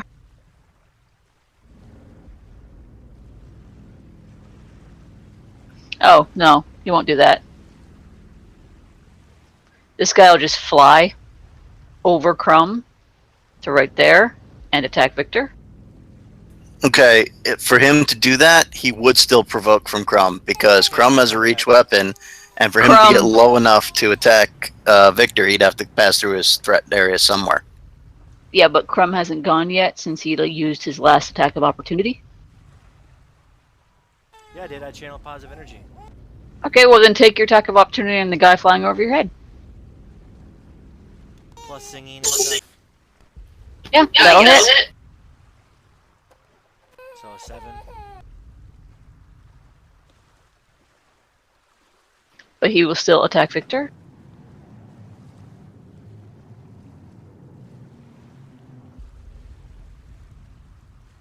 Wait, is your weapon magic? Yeah. Wait, is it? No, it's That's just a masterwork masterwork, glaive. Okay, so it doesn't do any damage.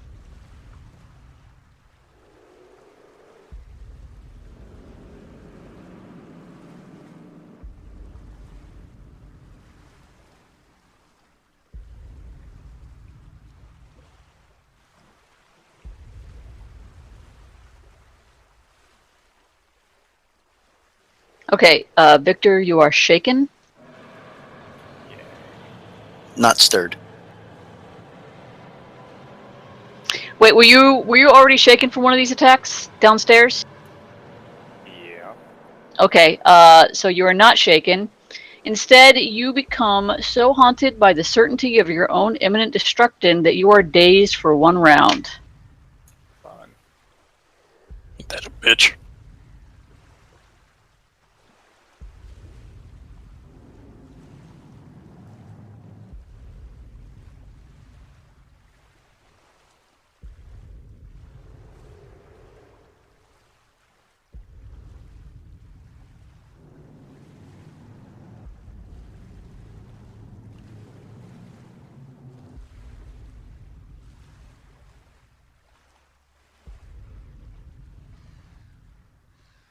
And so you will be dazed for 1 round and staggered for 1 round after that.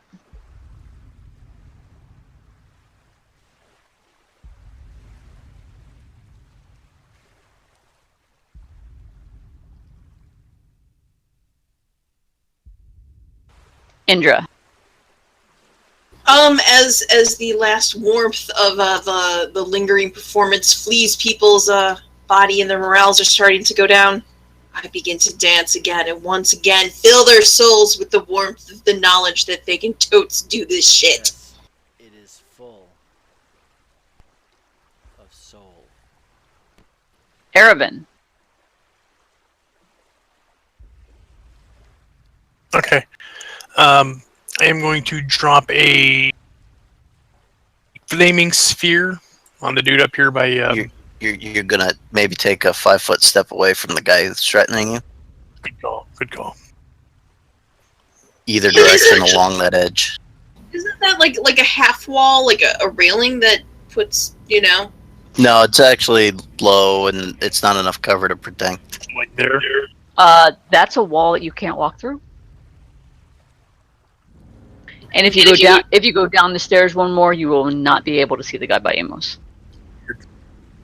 Now, well, how high is that wall? Because if it's not the wall, it's a staircase. If he goes down the staircase, I'm not talking about the staircase. I'm talking about the wall that you just said he can't go onto. Okay. How about I just straight up move? Run away. Well, then you'll provoke as well. 5-foot step and move. I mean, if you want to climb onto the wall, you can, but it's a high wall, and someone could push you off. Or you could just 5-foot fly back over there over the wall. But he's not currently flying, so he would have to spend a standard action to activate his fly. so can I 5-foot step and just do a regular move, like to here or so? Or more, so you're not by that guy. You can move No. or 5-foot step. Okay.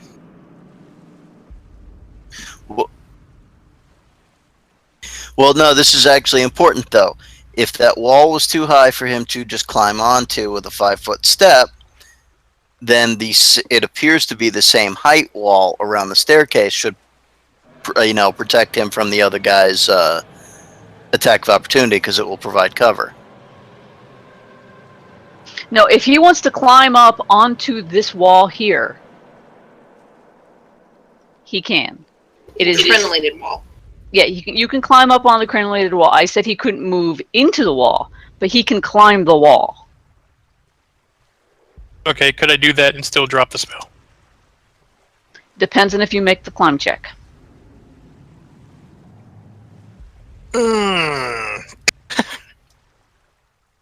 Witches are known for their climbing abilities. What the hell? They're like possums. Climb, you say?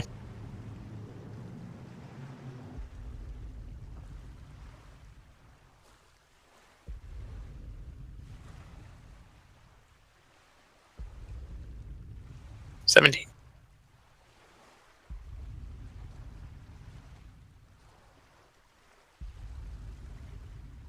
No, that will not be enough to climb the wall.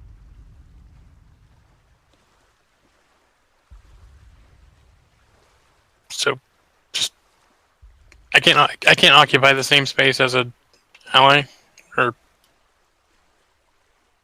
Well, look, if you're 5 feet extra down on the stairs, you can't see over where I am anyway, because that wall would be 5 feet high. So, pretend nothing outside that wall is visible to you, because it wouldn't be. Okay. So I'm just gonna. No, that would provoke. Back. Okay, how about this? I just use a fly hex on myself and go like here. Wouldn't that be 3 actions you just took? No, fly hex is standard, and then he can move to there. Yeah, but he tried to climb the wall. Oh, I don't know. That's a move action. So you could do this fly hex. Okay, I guess I'll just cast fly on myself, then wait. Okay. You're hovering. I'm doing the Superman crouch right before he takes off. All right.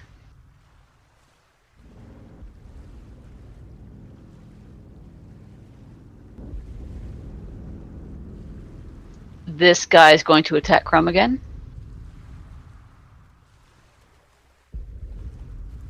Actually, does not hit my touch.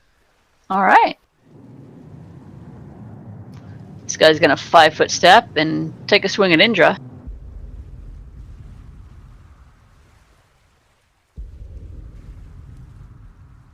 I believe that misses your touch AC. Yes, my touch AC is 15. Amos. All these choices, I will hit this guy. I need to AFK real quick.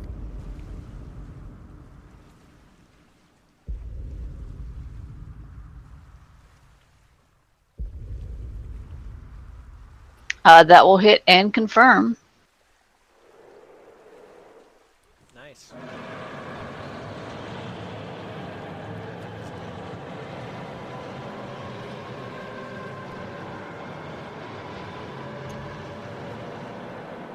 Okay, well that was disturbing. So that was for 24 damage, 22 damage, 25 damage, 22 damage.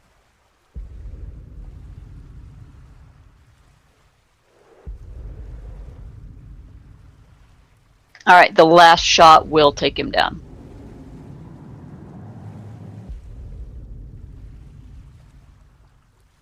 And I will 5-foot step into the square that I'm assuming still contains the idol, It does. but I cannot pick it up because I'm out of actions for this round. Crumb.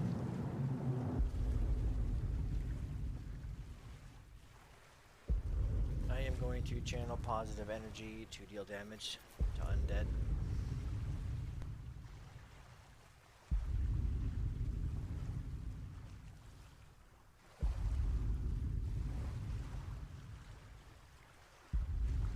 One fails. Yay!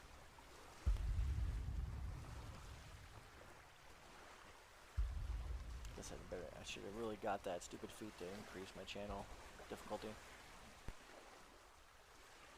But how often do we fight undead? Yeah. Victor. He is dazed. Okay. The guy in front of you is going to swing at you again because you're dazed.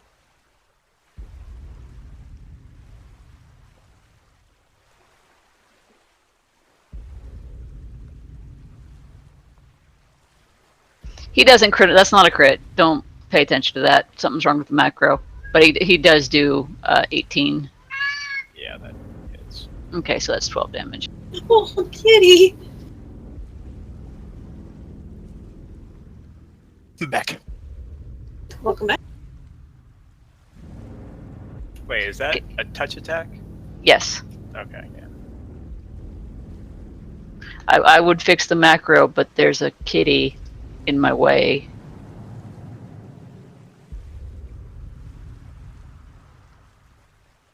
Kitty says no.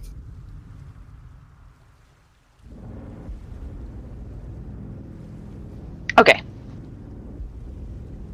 That went Indra. It is your turn. Okay. Given that earlier the dazzling display did nothing, and they're all ghosty and stuff, and magic does not seem to be. Wait, magic is what works. Remember what? Don't. Fuck it. I don't know that. Damn it! I'm gonna have to do this dumb.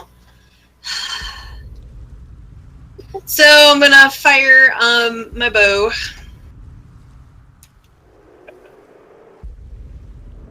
And I get a +1 because I have.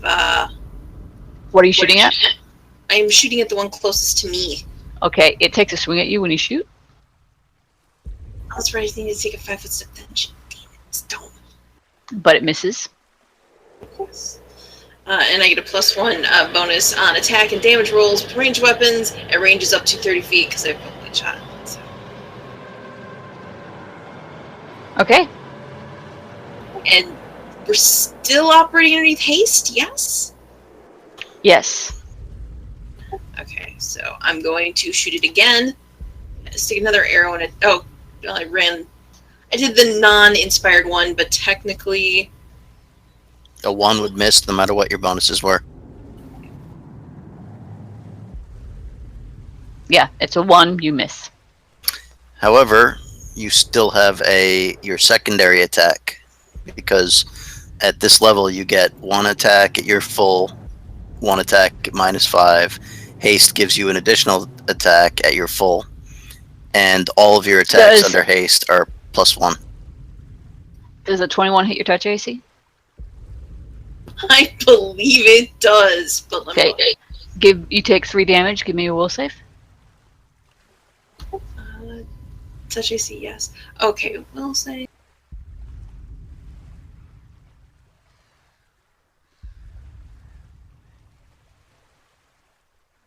Okay, you're good. And your third attack, the 26, that will hit. And give me a will save. 21, shouldn't it be? Yeah, you take another 2 damage, and give me another will save.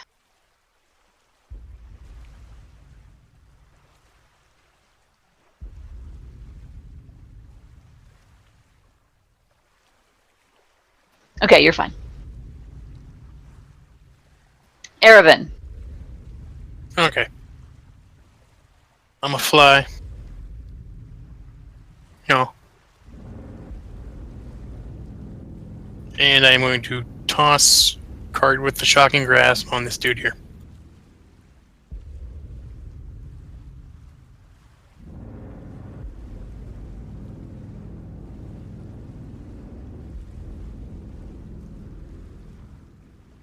Okay. It hits. He takes damage.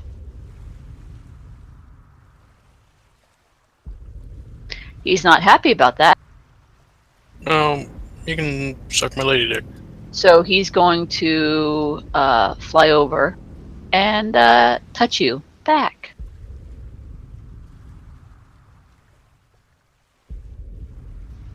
Does 11 hit your touch AC? Let me scroll and find out. It does not. Then he misses.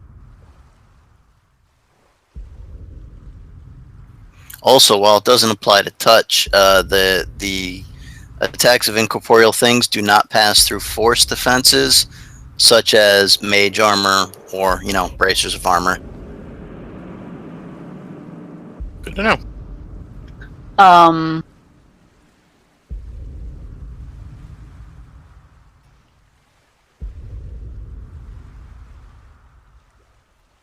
This guy right here by Indra is going to try and gently caress her cheek. No.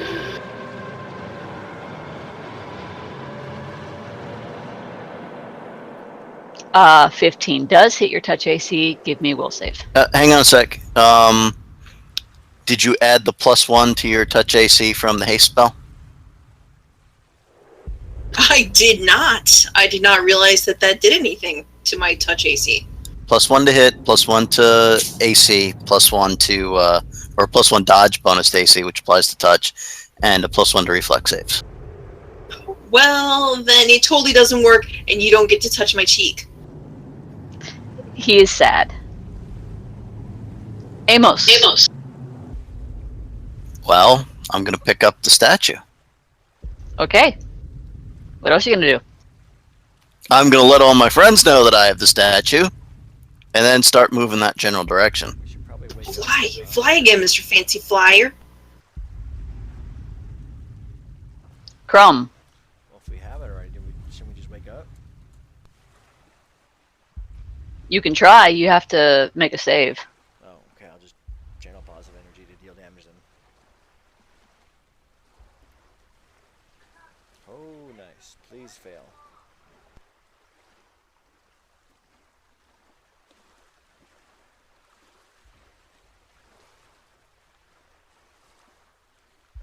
One of them failed. Yes. I like 21 instead of 10 damage.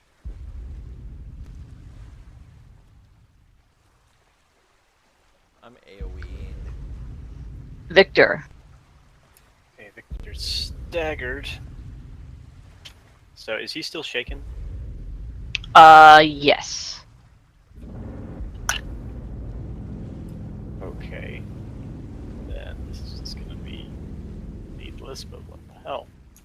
Use a free action, drop his bow, use a free action, quick draw his rapier, and stab.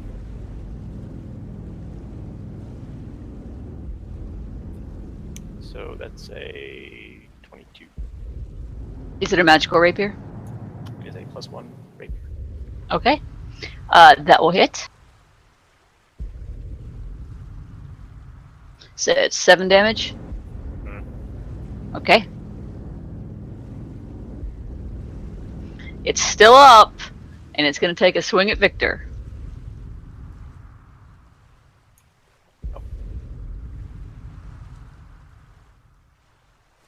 Give me a will save. For blocking touch? Yes.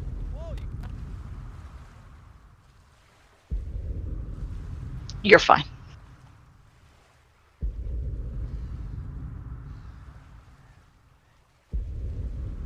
Indra. So I've learned my lesson. Since apparently this thing around the stairs is like a little half wall that I can still see over, I'm going to move here so I'm farther away from everything before I shoot it in the face again. Which one are you shooting at? I'm shooting at the one in front of Victor, because he is getting his face gnawed on. You hit, and it goes down. Hooray! Then with Aravan. I'm going to cast Mage Armor on myself. Alright, it takes a swing at you.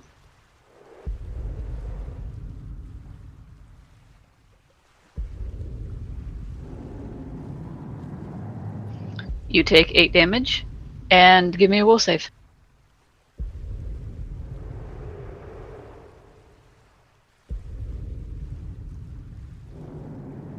You are fine on the will save, but you still take 8 damage and have to make a concentration check on your spell.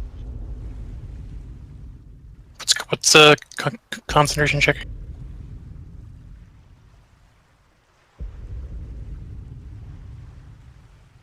What do I roll for concentration check again? I am looking it up so I can give it to you. Okay. So I don't think I've ever had to do it.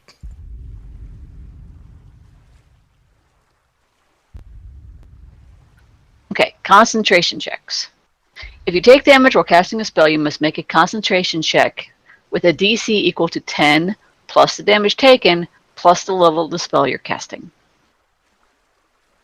So 10. You took 8 damage. What level spell is it? 1 second. Level 1. Okay, so you need to roll a concentration check and get a 19. And to roll a concentration check, you roll a d20, add your caster level and the ability score modifier you have. So roll a d20 plus your caster level plus your intelligence modifier.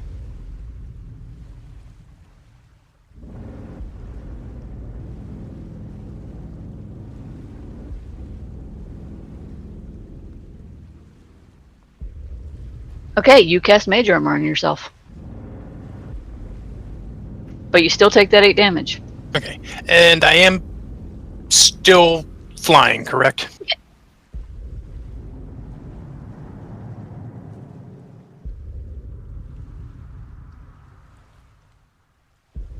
So can I take like a 5-foot fly up?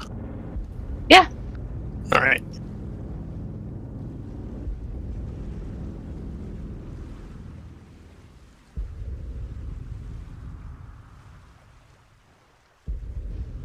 And at the beginning of the 5th round of combat,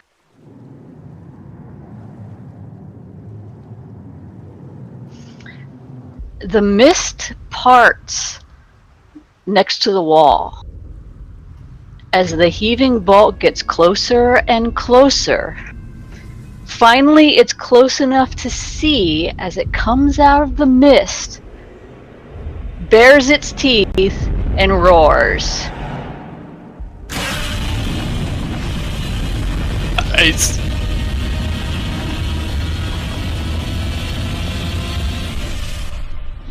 Damn. Go, go, Godzilla.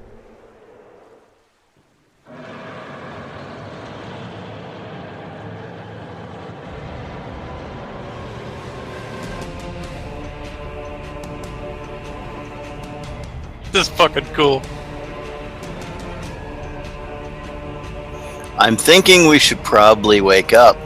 Yeah, as cool as this is, we should probably peace out. Yeah, aren't you the one who, like, did the ritual? Because some of us have a hard time actually waking up from this shit. Correct.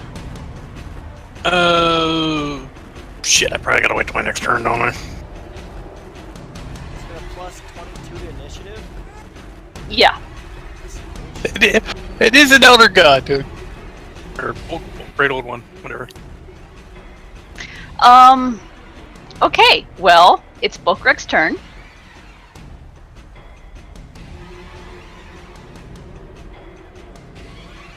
I need everybody to give me a will save.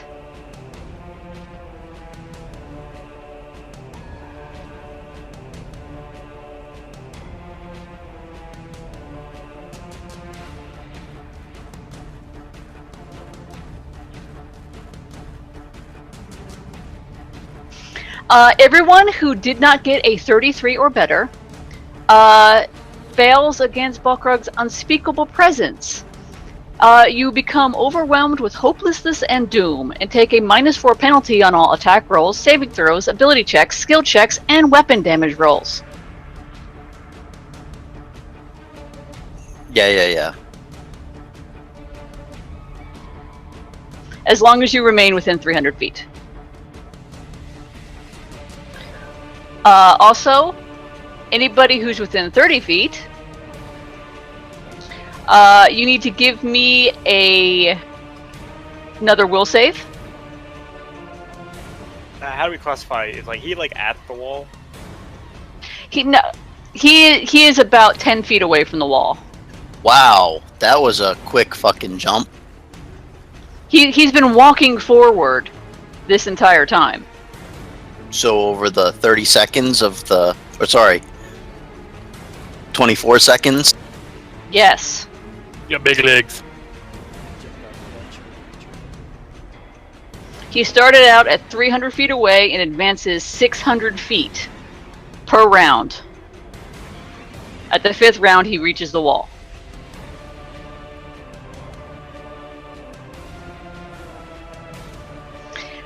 Anyone who does not get a 41 from the 30-foot radius of his invisible poison gas toxic breath, you will be confused for 1 round. This is a mind-affecting poison effect. What does confuse do again? Causes you to hit the purple button.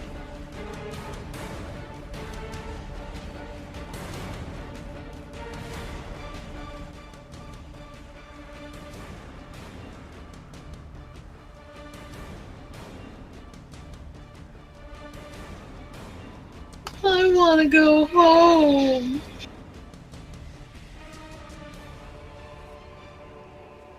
We could take it. Well, I'm glad you said that, because since you're the one closest to the wall at this point... I'm about ready to wake up, huh? You're gonna wake up. You just might not be the same person. Yeah. It's gonna be a total party wipe. She's gonna have fun posting that in the furry forums. Now I know why she's been laughing maniacally all week.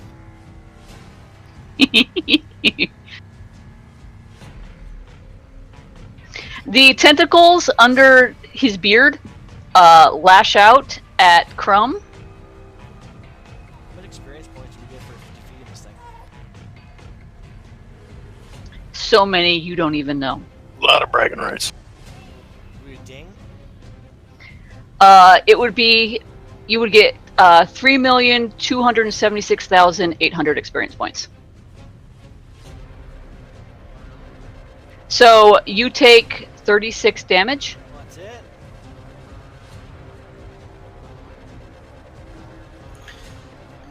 On the first hit. That should be all he's able to do. He did move. Yeah.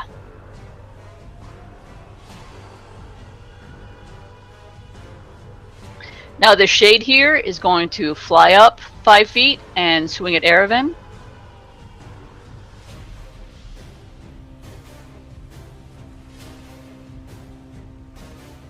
Yerp. And do 15 damage. Give me a will save.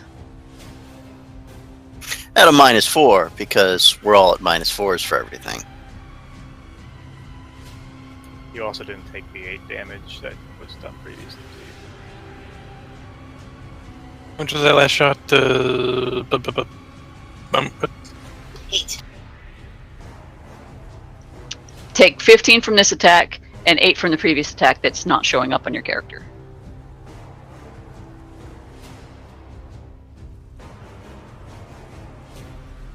What was it, Will? Yes.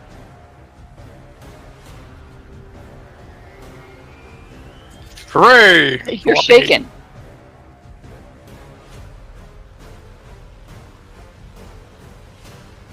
It's like I'm waking up next round. Amos, it is your turn. In another fugue state.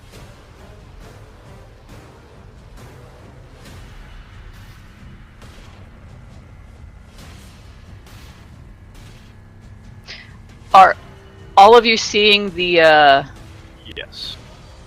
Okay, the last line, take a full round action, does not provoke. You can try and wake up, and the rules are in the last line there. Seeing what? Okay, the Dreamlands excursion ritual. If not, it's in your notes. The last line tells you how to wake up. Yeah. So it's just a DC 25 concentration check on it, so it's 4, right? Yes. So Amos and I are gonna have to take damage to our physical bodies to make that. Yeah, we're screwed because there's no way we're gonna, with a -4 and penalties to charisma, we cannot possibly wake up ever.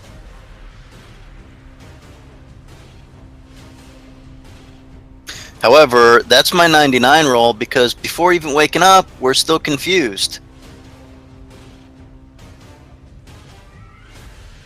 And 99 is what? I don't know. I don't have the thing open. Attack nearest creature. For this purpose, a familiar counts as part of the subject's self. Well, Nearest creature is probably the Shade or Ereven.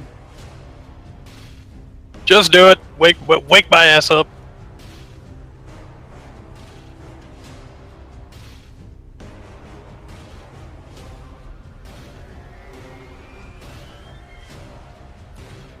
I was really hoping you would decapitate her. Same party, dude. Either way, Ereven's awake now. Oh yeah.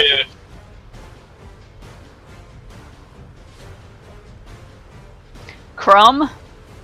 Wait, before you move on, what kind of crazy is she? I don't know. I'll roll it when we're done. that's none of your business. But if she's like, oh, I don't remember things kind of crazy, she might That remember is that she gotta for- wake us up. No, that's for her to find out.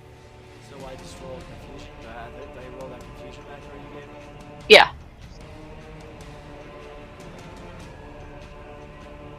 So I'm effed.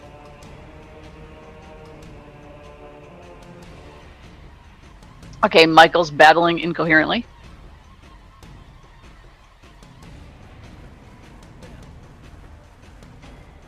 Victor?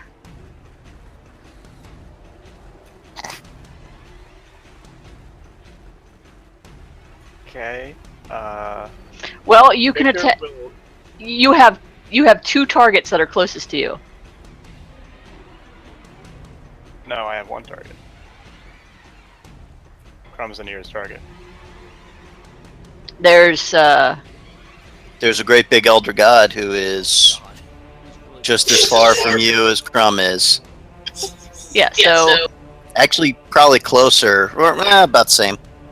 It's a Okay, bigger how- target too. Probably a How little far easier to hit. is the Elder God? I would say that he is exactly the same distance as Crumb. So 15 feet. Yeah. attack him.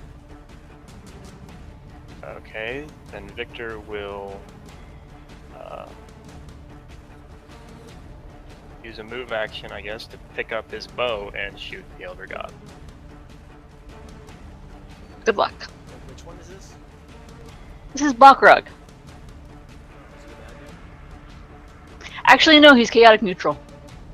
Is Like the Ox Indra's dance still going? Yeah, I think it is. Yes. So it's haste. Yeah, I'm not Doesn't thinking matter. He about has to pick up his bow.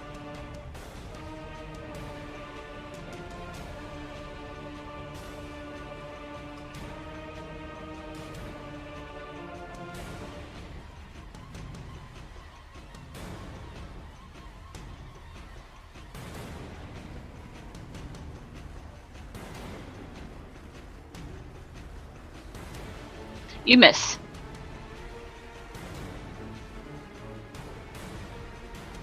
And that's it. Indra, it is your turn. So I'm confused, and I'm gonna attack the closest thing next to me. No, you have a macro that says confusion Where? in your macro bar. Should have been given to you by your Yeah. glorious DM.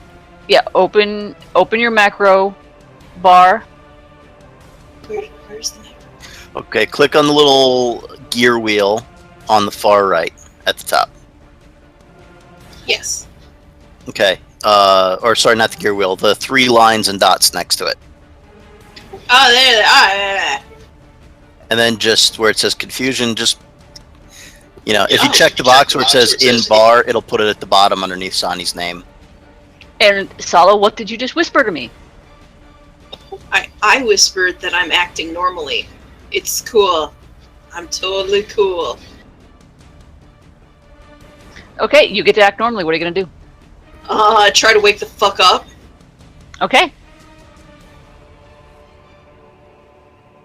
So he was roaring when Amos was talking about what to do. So what do I do? Okay. Look at your notes. There should be the Dreamlands excursion ritual. Yes. The last paragraph tells you how to wake up.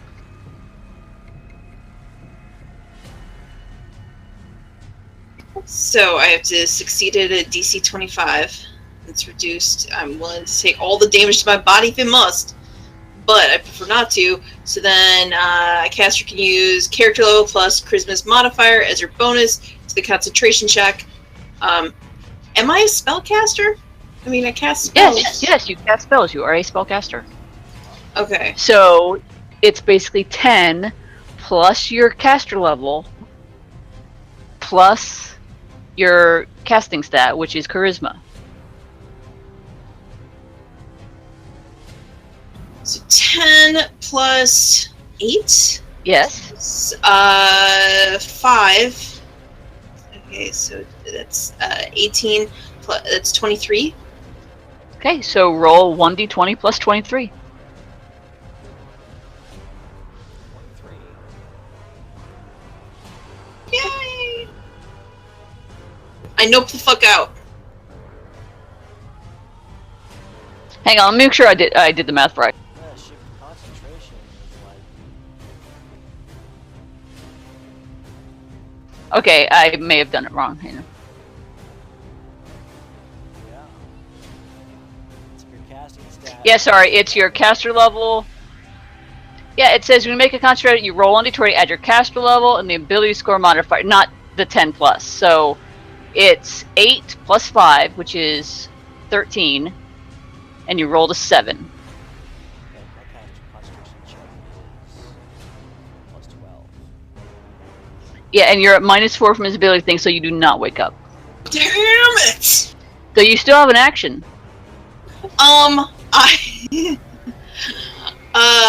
I am going to shoot at the Kermit. I thought it was a full round action to wake up. It is. Yeah, you can't do anything else. That was your turn. Erebin is waking up. Yep.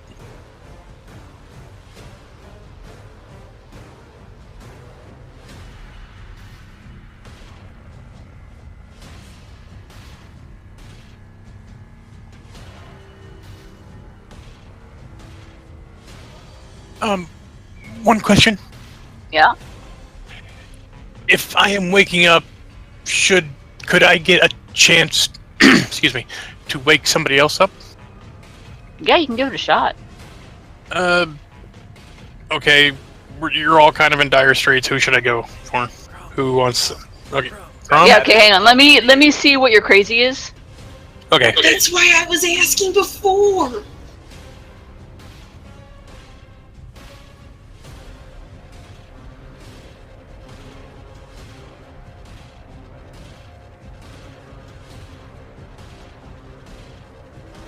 I'm gonna laugh when she punches Amos in the fucking right, gut okay. for chopping her head off. Wakes him up. Right in the nuts. Payback's bitch. Bam. You With now your have. AC, she'll miss. This is actually a very apt one. You now have night terrors. Every night when you sleep, you must succeed at a saving throw or wake up fatigued from, your horrible night terrors. Okay. Getting your head cut off. Yeah. In that case, gonna try to wake up Crumb. Give him the old wake the fuck up, slap, slap. The boot. I would definitely suggest you punch Amos in the face. Yeah, Amos actually is.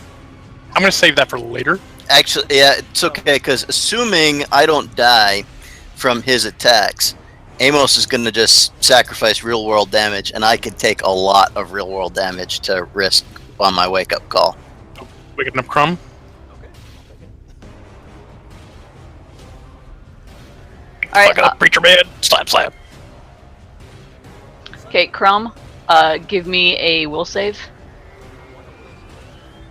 Just yeah, you're fine. You wake up. Thanks, bud. No insanities for me. Balkrug is going to attack the person who shot an arrow at it. How dare you? Not one. Not one. Not today. Yeah. So I'm at -10. Not dead yet. Give me a fort save. Is he flat? Still not dead yet.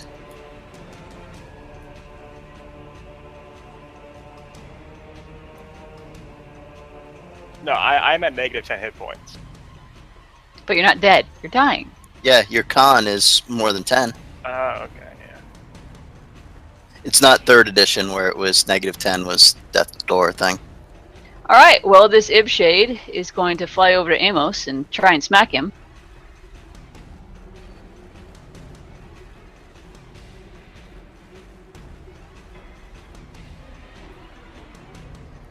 Okay.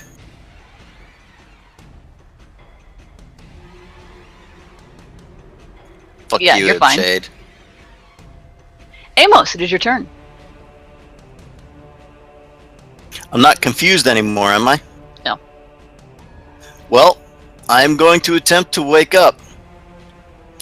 I'm going to take a 15-point penalty, so that's 30d6 on damage. That's to my real form, right? Yes. Okay. I'm going to take a plus 15 on this roll. So, let's see, that's 8 and 15 is, what, 23? Okay. And then, are we still under the effects of his penalty Yes. thing, or was that just the first round? Okay, so... No, you're still under the penalty. Okay, so 19. plus 19.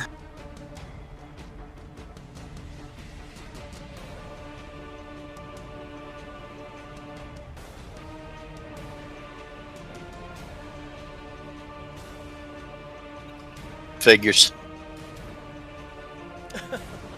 Rolling like me. Crumb's awake.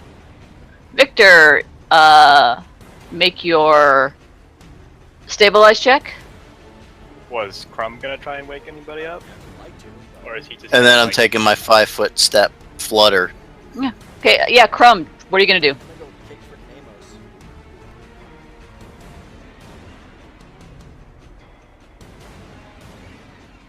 All right, Crumb, or sorry, Amos, give me a will save. Wake up, Amos. I'll say that you wake up. No, do whatever it says it happens. No, there's no rules for someone waking you up, so I'm making it a DC 10 to wake up when you're, kicked. Okay, well, roll the 30d6 whenever you get a chance. All right. So stabilize is what again? Haven't got this. Or actually, just wait till I'm back in the real world, then roll the 30d6. Alright. I'm still conscious. So stabilize requires what? You roll a 1d20 plus. Hang on.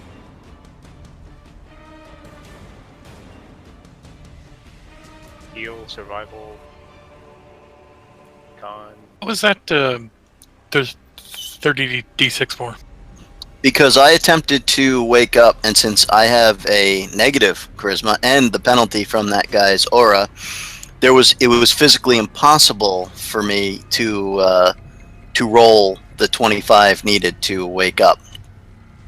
So you can take a +1 for every 2d6 you're willing to take real world damage. Okay. I took a +15. And I still failed because I rolled a 3. So now I take 2d6 for each one of those points I took. So that's 2d6 times 15 is 30d6. So I took 105 points of damage when I wake up. Crumb kicked him really hard. Okay, to make a stabilization check, you make a DC 10 Constitution check, which you take a penalty for all of your negative hit points. So you roll a 1d20 plus your con bonus minus 10 for how much negatives you're down.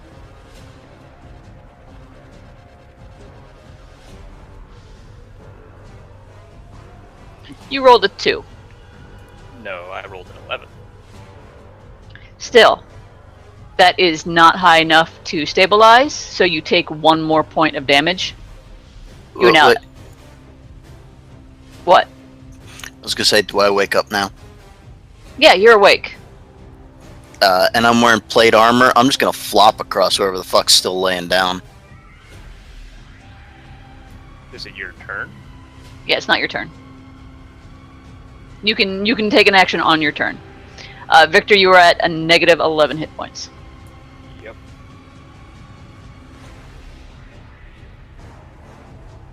Sala, it is your turn. Well, which one of is it near Victor that has been flopped on by a small armored man? Amos hasn't flopped yet. And you failed your check, didn't you? So you're not awake. I am not awake. No. So what are you gonna do? Can I try to wake up again? Yeah. I'm gonna try that. And so it's my caster level plus my charisma modifier, but I have to -4 because I've got his stank on me. Correct? Correct. So I'm still terrified, and can I run down the stairs screaming, "It's only a dream"? You could 5-foot step because you took a full round action and try and wake up. Yep. So you can huddle in the corner. I move further down the stairs going, "It's only a dream." You know, you could have risked real world damage too. I mean, maybe not as many as I did, but She would have Yeah, but- plus 15, yeah. But that natural one there would have.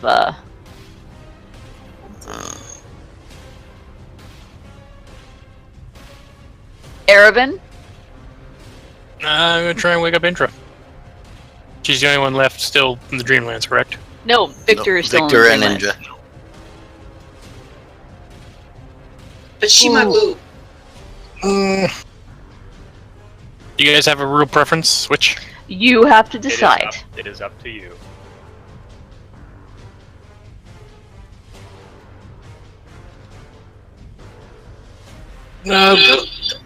I'm just gonna flip a coin because I can't make up my mind here.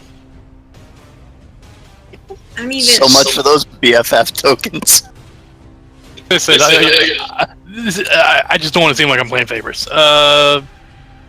Erevan or Indra then, because tails.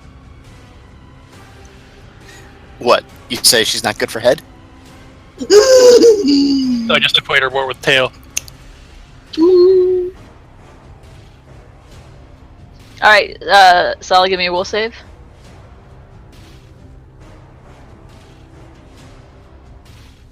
Okay, you wake up. So the guy who is 1 hit point away from dying in the Dreamland. Yeah, but no one knows that except for me and, well, now Indra, but I think he's going to go before I get a chance to do anything to you, bud. Sorry, man. Bring on the full attack. You want a full attack? I want a full attack. I want to see what this guy does. Hey, dude, that's why I wanted to see the 30d6 damage and see if I could take it. Oh, there's the nat 1. God damn it. Yeah, but there's the net 20. So, yeah. Kelfeteer, or not Kelfeteer, Victor evaporates.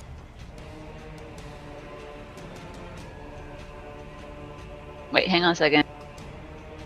There we go.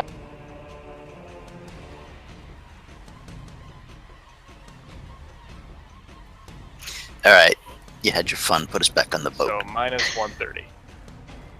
Minus 130. Plus, but on the good side, oh wait, no. It's the poison that you failed before. This is still going to affect you. Because unless you can make a DC 41 fort save? I can.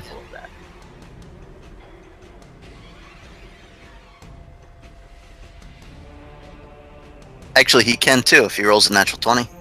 Yeah, so give me a fort save. No. On the plus side, your corpse is completely shaken off the effects of his fucking aura. I don't have a corpse. You take 4 wisdom damage. I'm sorry, Co. Is that my crazy? No, that's just from the poison from Balrog. Okay. So 4 wisdom damage. Let's see.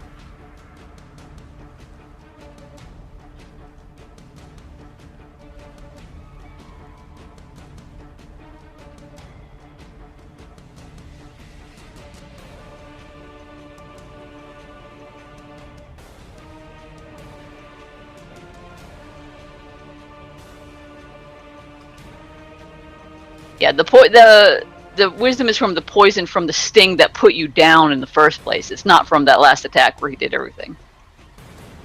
So that's in the real world. Yes. Mental damage carries over from the dream world.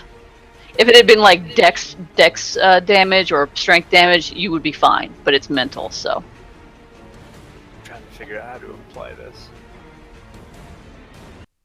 On your Alright. character sheet, there's like a temp thing. Okay. Okay, let's see what Victor's crazy gets to be.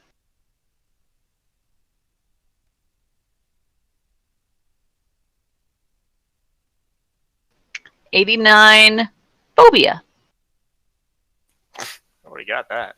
Of what? Elder gods? Squished by giant things.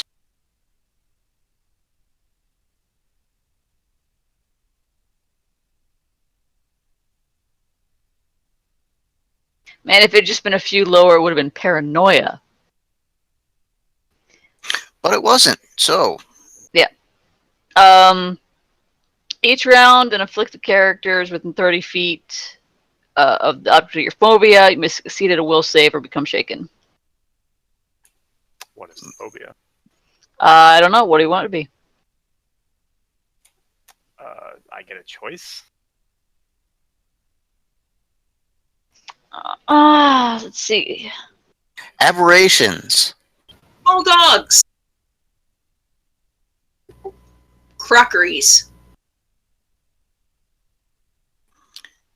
Ticos. Lumbers. I would say with this this whole encounter, you can pick. Do you want to be afraid of reptiles and reptile-like things, or do you want to be afraid of frogs and frog-like things? So reptiles or amphibians, basically. Yes. I will be afraid of amphibians because I hate water in real life. Okay. You are now amphibian phobic. Amphibophobic. Yeah, I was about to say amphibophobic. Sure. And now would be a good time to take a break. Yes, I got Yeah. By the way, if you put us back on the boat, my health is actually at minus 13 on the boat.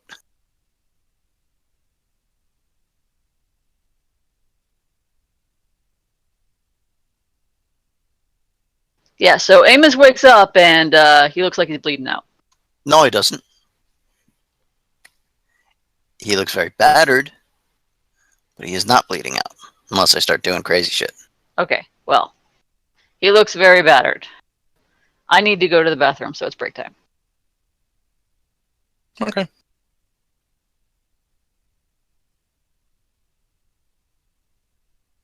I too will take a break. BRB.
I'm back. Welcome back.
Is anybody not back?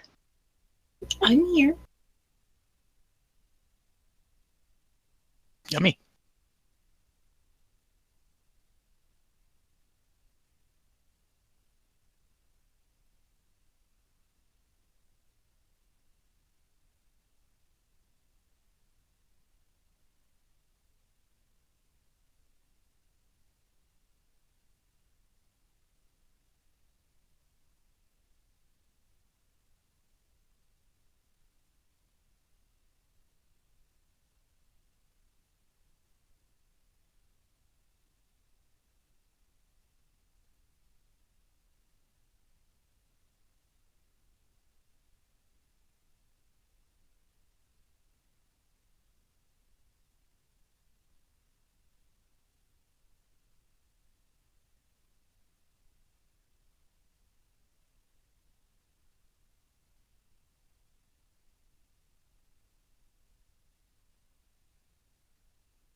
Sani, I have like one word for you.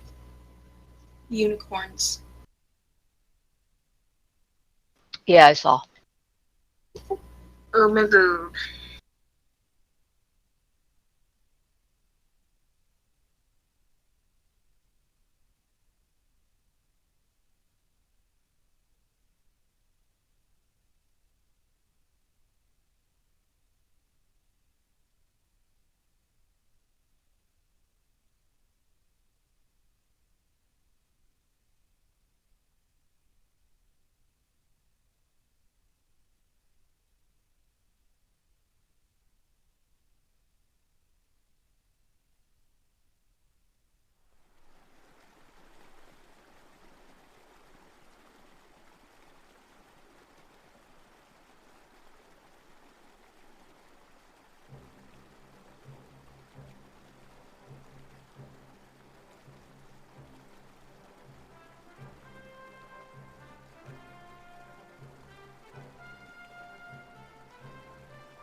I'm back.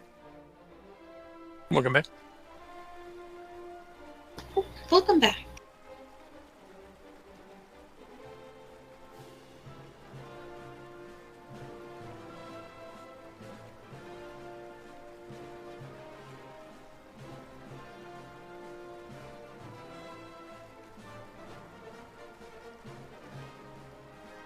So did I take 4 points of wisdom damage or 6?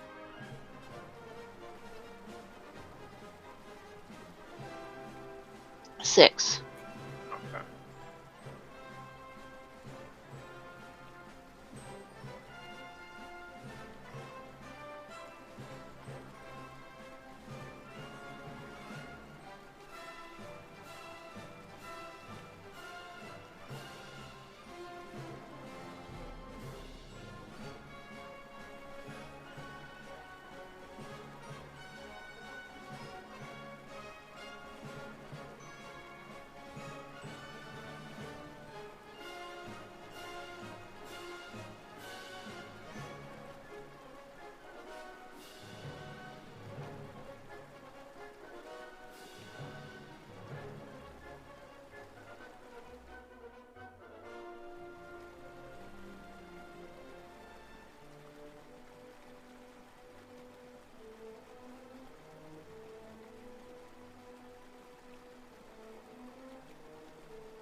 Anybody not back? Who is back? I'm back. I'm back. Yep. Anno, are you back? I am back. Wyatt? I am back. Okay.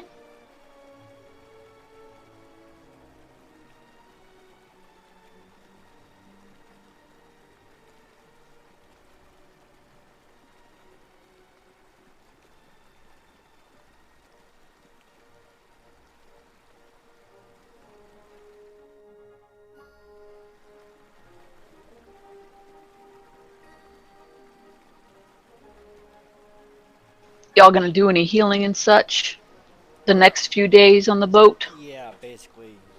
No. Using spells and stuff. So how long will it take me to heal the wisdom damage?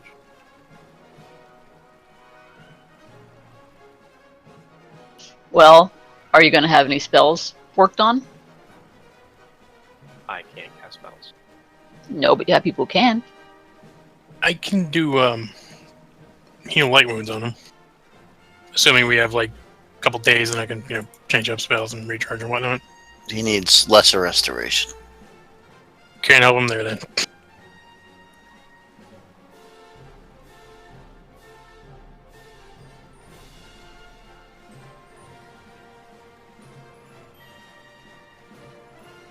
Okay, so how long is it going to take me to naturally heal 6 wisdom damage? 6 days.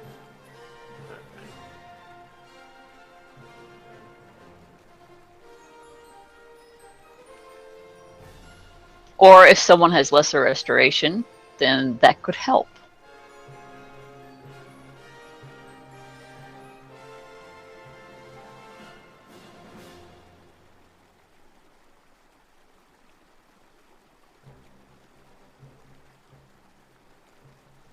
Like, a cleric.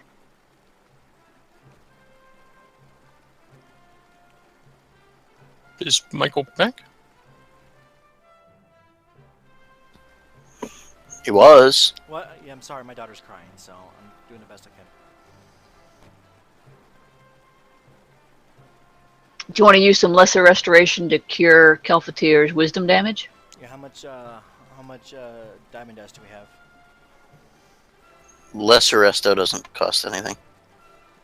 Oh, then yeah, I got that. I have it prepared, so.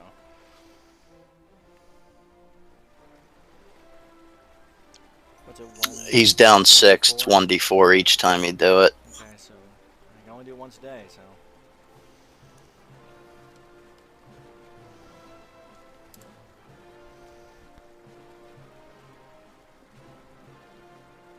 Okay, that's 2 the first day. 1 the second day. And 4 the third day. That'll do. So while that's going on, anybody who took damage in the real world can heal 3 days worth of damage. I be blowing my channels and everything, so.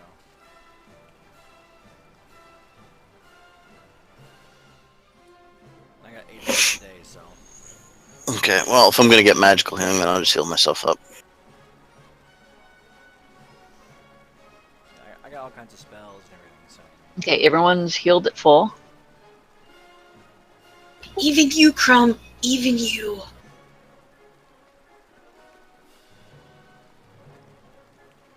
Okay, for the crazy folks, Yeah, I was just about to ask. you need to give me a will save.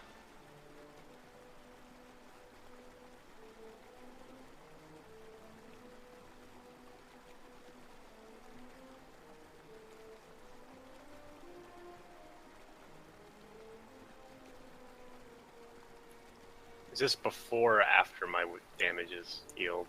It'll be after. Okay. Erevan and Kel, you both still have your crazy. Can I Hooray! do therapy from stuff, or because I have remove curse and stuff. It's not remove curse, but lesser restoration does. Kel is getting an extra bonus for that.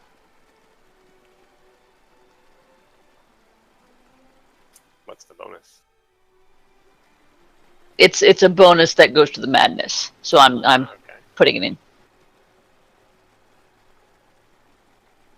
But if you want to give some counseling to Araven and to Kelfatir, Yeah, definitely.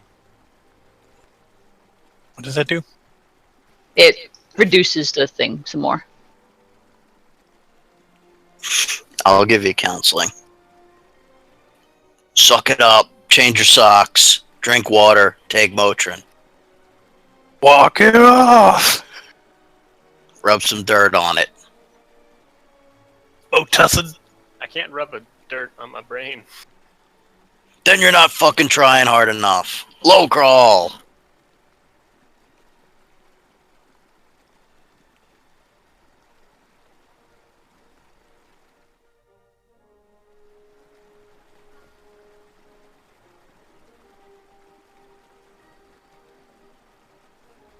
All right, if you're going to give them counseling, I need a wisdom check from Crumb. One for each of them.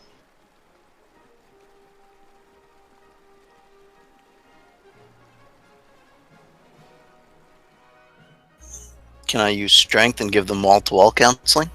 No. Which check is for who? First one was for first person you said, and second person second said.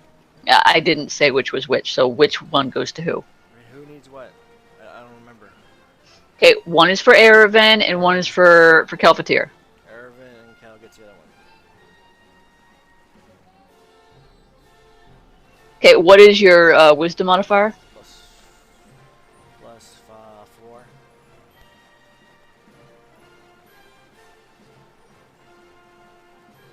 Okay.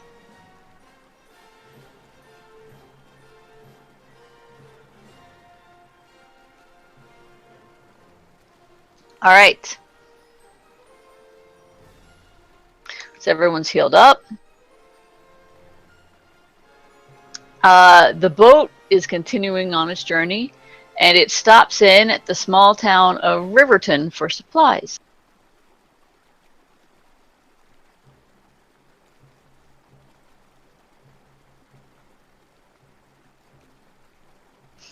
Riverton is a small settlement or small ramshackle community on the eastern shores of Lake Calais.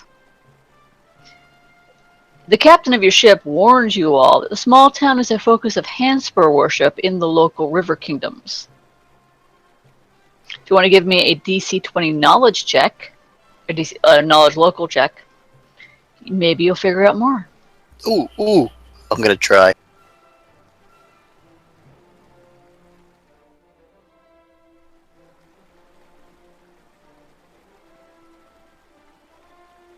Bam!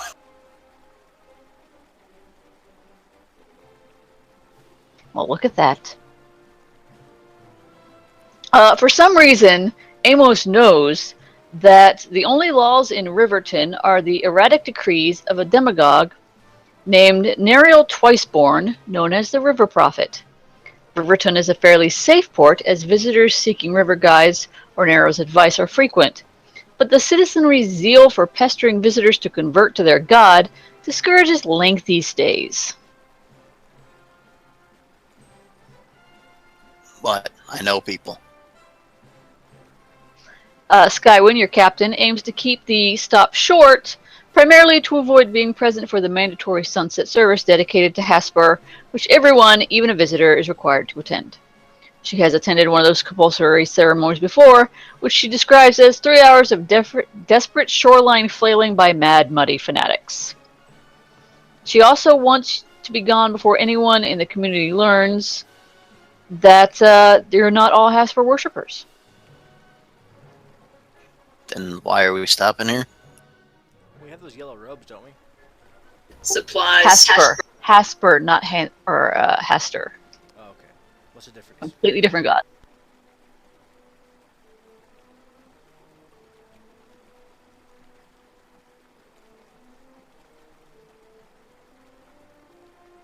So,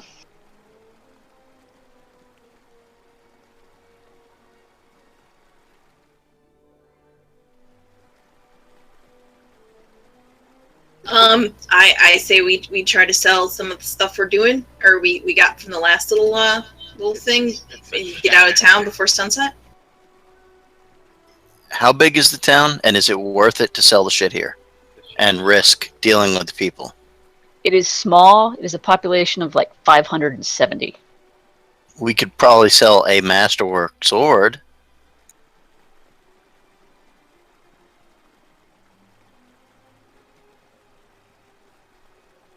Well, that would be one less to worry about, I guess.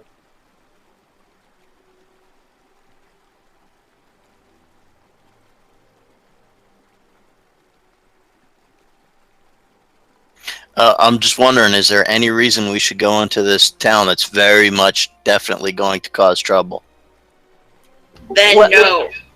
Well, when you get to the town, as soon as the ship docks, striding across the rickety pier is a wide-eyed elf, his patched road and mud-spiked hair swinging around his rail-thin frame.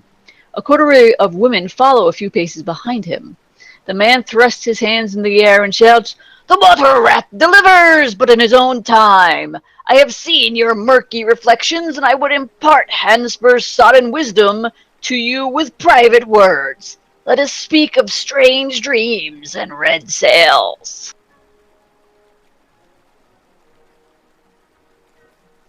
Is it too late to go back to the dreamland? Might already be Are you here. sure we woke up? Since I rolled so well on my knowledge check, is this nut bar guy? Yes, this is the nut bar leader of this town, Yeah, see, he's the guy I was telling you about.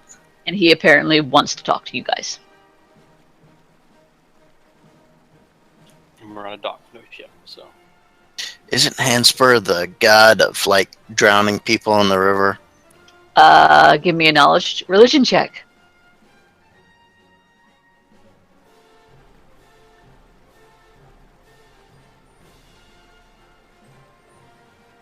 Someone who has knowledge religion. You know what? I will say that Amos, because he got that natural 20 on his knowledge check, yes, Hanspur is the water rat god of drowning people in the river. Well, if he bugs me, I'm gonna make him get really close to his faith. Good thing I brought my bow. The prophet, you guys are still on the ship, but it's, at the town here, and there's no ship on this map. He enters the ship and walks up to you and leans forward to say quietly, "Just before midnight, many nights ago, has it been 2 weeks? 3? A red-sailed ship came to Riverton. Its captain looked like a man dressed in thick clothing, but he was no natural man, although I cannot say just what caused such unease to afflict me. He passed me a large ruby and asked whether any travelers matching your description had been to Riverton. I swore by my drowned soul that no such visitor had arrived, and that his ruby was ill spent, but the captain merely chuckled and gestured for me to keep the gem. The chuckling continued, and I realized it was not the captain, but the ship itself that was laughing, strange as that may seem.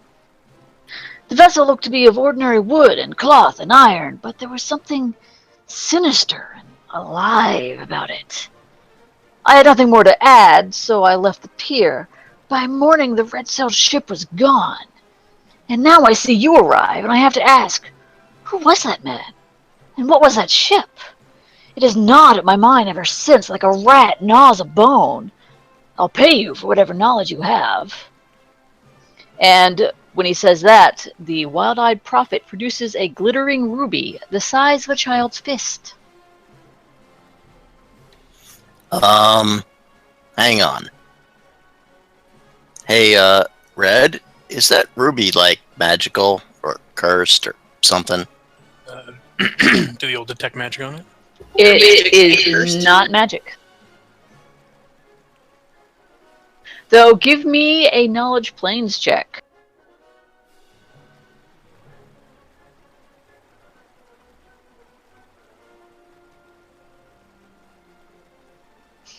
Ervin, you will remember that the plane of Leng, where denizens of Leng come from, and also, jogs your memory from one of the cards in your Harrow deck,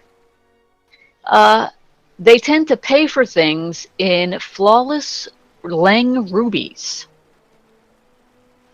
The rubies are non-magical and they are harmless. However, people believe it is a bad omen to have one because the denizens of Leng are untrustworthy and horrible, horrible creatures. It's not magical, but it might be in our best interest to turn it down. Why? It's associated with a people who are generally considered very untrustworthy, and it is often considered a bad omen. It may lead to just some hassle on our end. So let's just not do it then. Untrustworthy people, like everyone we've met. Point. Does anyone want to give me an appraise check?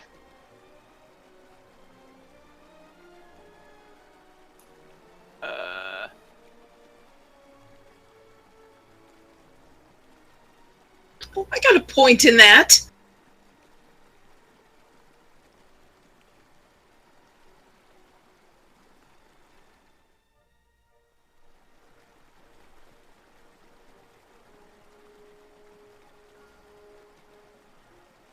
Can you roll appraise if you don't have a skill in it?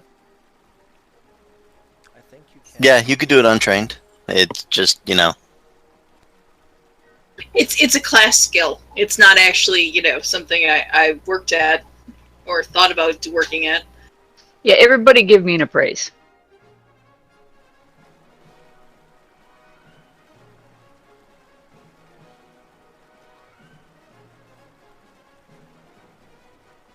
Okay, with Amos and with everyone else but Michael assisting, Amos, you can tell that this ruby is worth a lot. Like, a lot, a lot.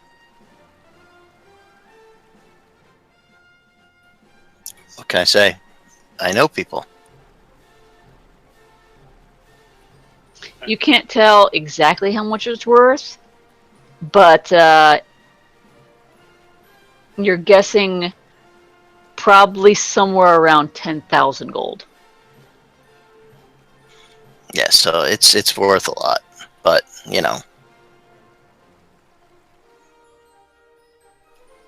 So why aren't we taking this ruby? because it's from the crazy interdimensional, untrustworthy people that gave it to him, looking specifically for us. Well, then it must be destiny. No, she's working at the Dirty Palm.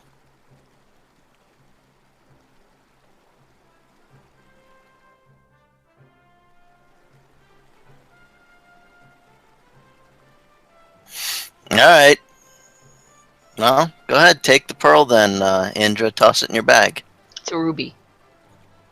Whatever. Are you sure you don't want to carry it? Hell, I'll carry it. Okay, well, here you go. Victor will take it. Indra looks over at Victor and says, I have to say, I am pretty surprised. It's money. So, No, that you're so calm. We're on this dock with so many frogs around us. Okay, first of all, you have no idea that Victor's afraid of frogs. I just wanted to be funny. I'm sorry. I'll stop.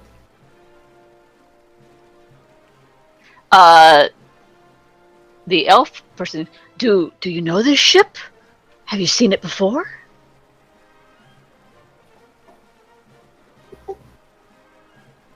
I don't believe we have a memory of that. We did see a ship in the fog, or was that just me? Was that the ship we fought? Did it have red sails? No, the ship that was behind us. Well, And then Remember when the 6 things came out of the water and attacked you? Yeah, there was a ship behind us, and I thought it had red sails, but it's been a while. Yeah, that you jog my memory. That ship was following us in the mist when some creatures attacked us on deck. Whether they were following us, we don't know.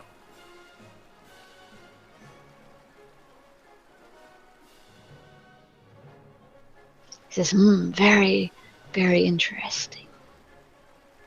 Well, thank you. Thank you for this information. And he quickly backs off the ship. Give me my ruby. Oh, of course. And he hands you the ruby. Victor will pocket it.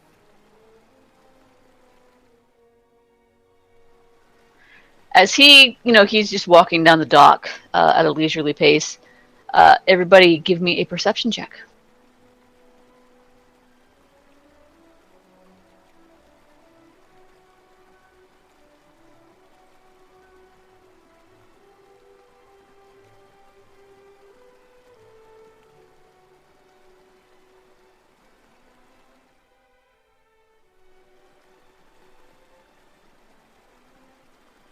Okay, everybody but Michael. In the trees over here, the branches shake violently. Where's over here? Yeah, where's over here? Oh, okay. And a creature launches itself from the trees.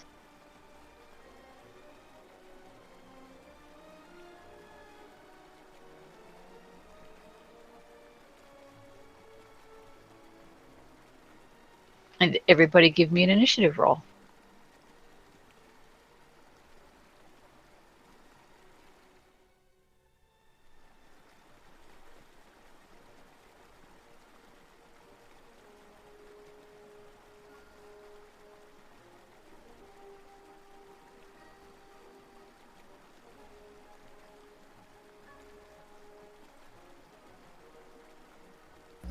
No, it'll get like a 30. No, we got a 19. Oh, there it is. Who are we missing then? Indra. Indra didn't have herself targeted when she rolled her.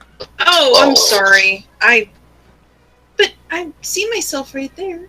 You have to be targeting yourself. You have to be clicked on your icon to have it pop up on the thing.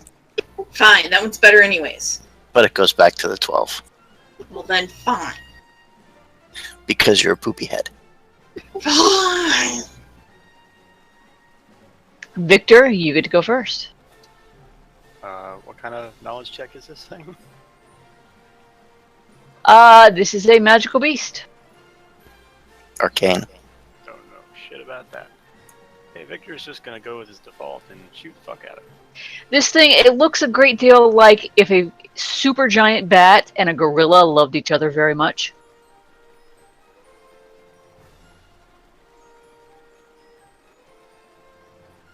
Okay, so shooting it. Is it immune to sneak attacks?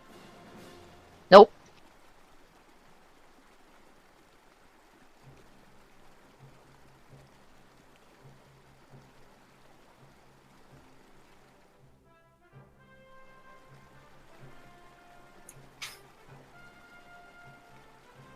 The second and third will hit. 42. And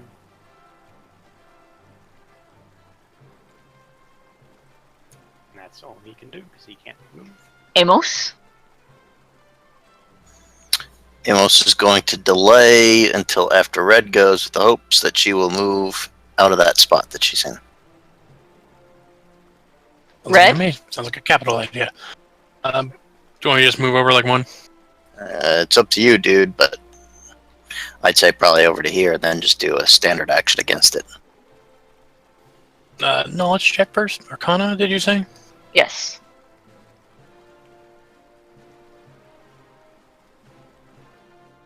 This is an Ahul. This hideous creature blends features of both bat and ape, with fleshy wings and hind legs that end in sharp claws. Okay. Hit with the old evil eye then. -2 attack. Do you want to ask any questions Yes. about it? Any particular resistances or vulnerabilities? No particular vulnerabilities. It is a very ferocious creature, so that even if you hurt it enough where you'd think it would go down, it will keep fighting. Huh. Okay.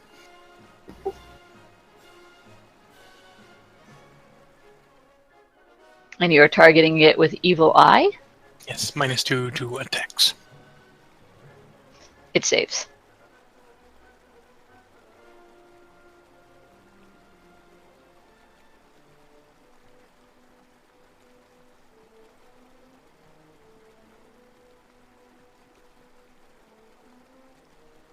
Amos? Gonna walk to there, and Amos is readying an attack to hit something if it comes within reach of my hitting. Okay. The Ahul.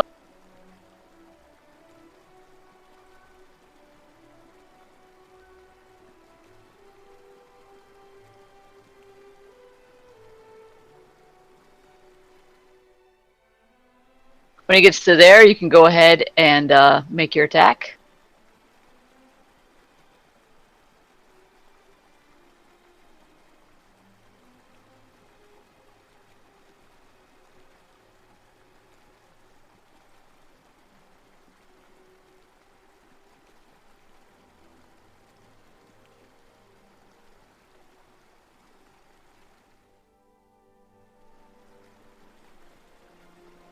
That is a hell of a special hug that Bat and Gorilla gave each other.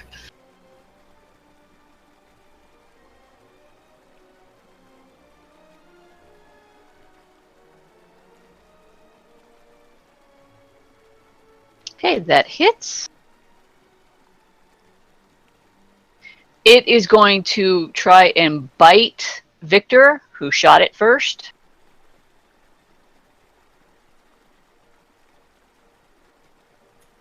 Nope.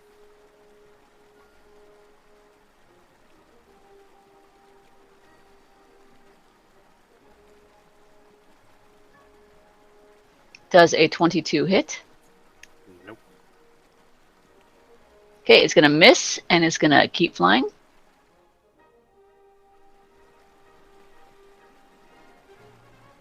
Keep flying where? To there. So then it provokes. It does a flyby attack. Right, which lets it attack and then move again. It does not prevent it from being Yeah. attacked.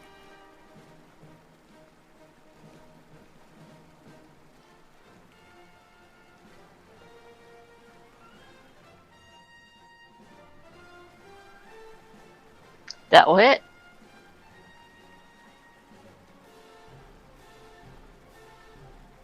Crumb? Where'd it go? I'm gonna cast Bless and be done.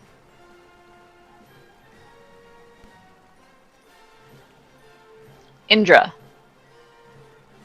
I begin to dance! Okay. Victor. Victor is going to shoot it.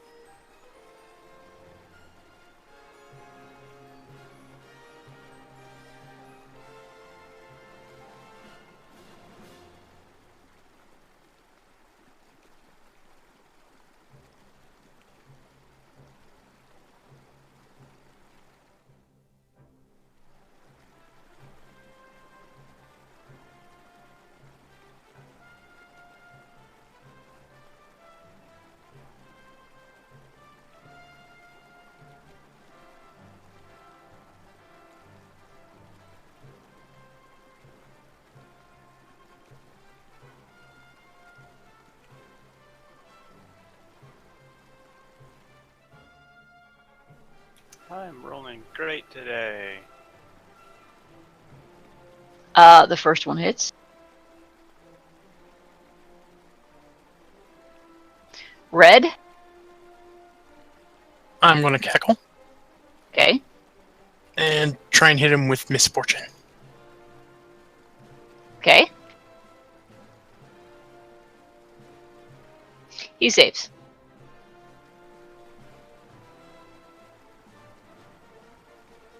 Amos. Well, crap.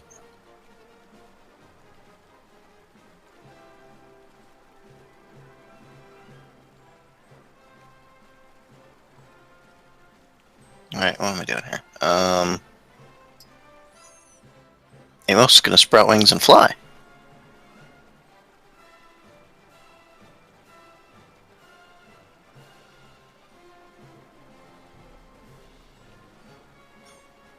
And do that whole single attack thing.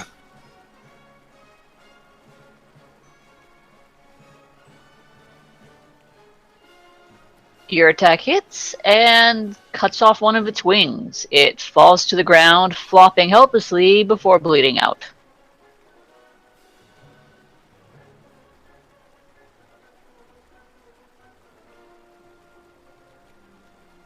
And it is dead. This is an interesting town. Amos, you will notice that tied around one of its legs is a pouch. I will flitter flap down and retrieve said pouch.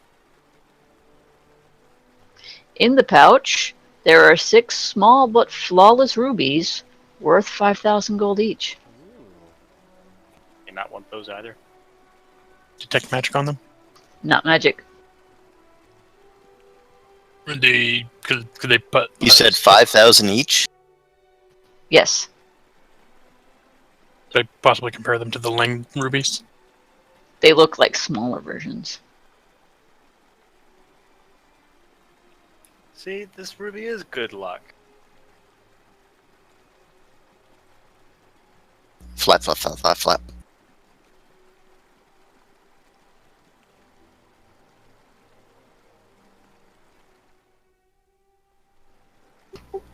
Any idea what that thing was? I believe, from my expertise, it was a majestic tree flap flap. It was a... Sala, don't you have knowledge arcana? I probably do, but I was giving somebody else a moment to shine. Red tried, but failed spectacularly. Red did okay.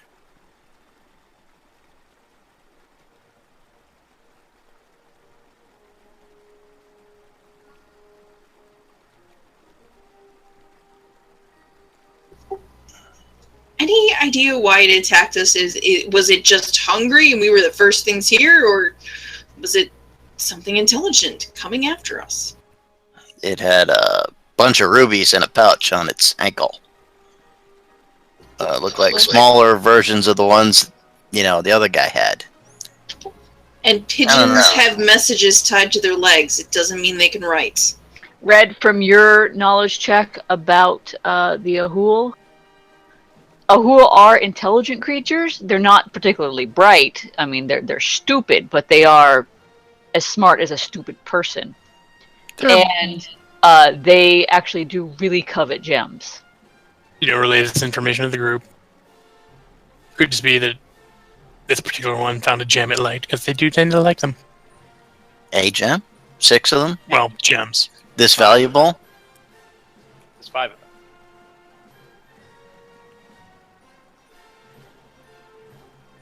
There were 6 rubies.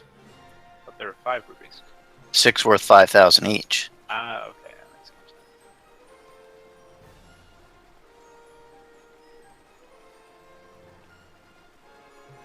I don't know. I mean, I'm just saying, that's an awful big coincidence.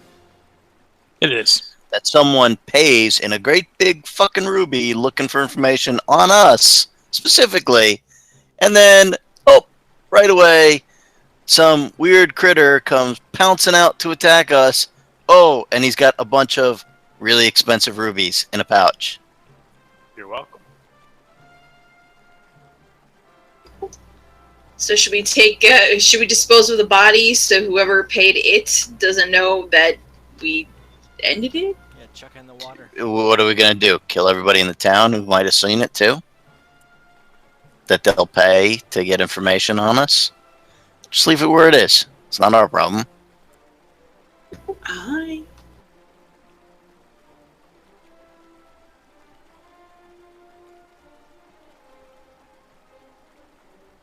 I think our time for stealth was gone the moment we stepped off the boat and old Wacky Pete there started talking to us. Our time for stealth ended in the asylum.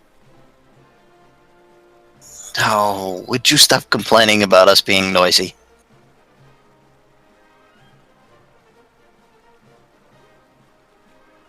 So you want me to hold on to those rubies?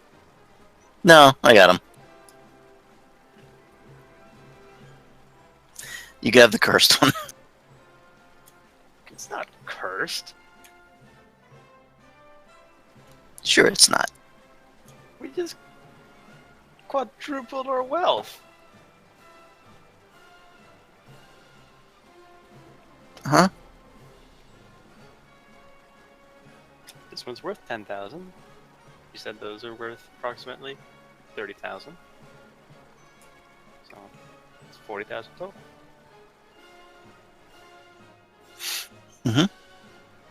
And a cursed bunch of people from another plane on a laughing ship with red sails that chases in the fog and disappears. Hey, it was chasing us long before we got the ruby. I know, and they got here before us. And left information looking specifically for us. Sorcery.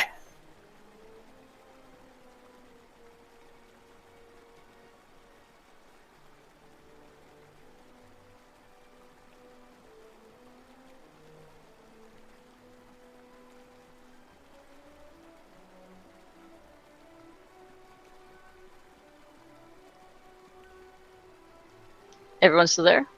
Yep. Yep.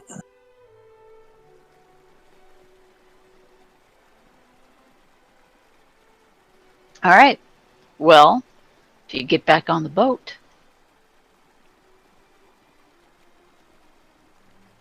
He showed us the boat. Yep.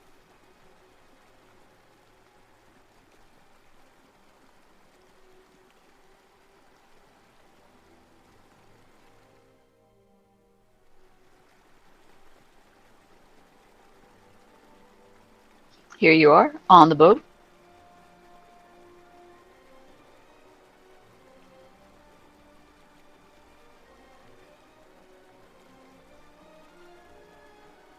The boat continues along its journey.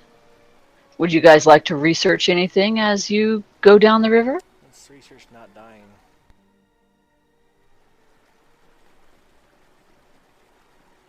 Well, the next one on the list is the Night Hag Ambassador's Heartstone. This, given how things went last time, I think maybe we should get some bigger guns. Is there anything on the list that sounds more like less horrific, godlike enemy types? A red wood foot.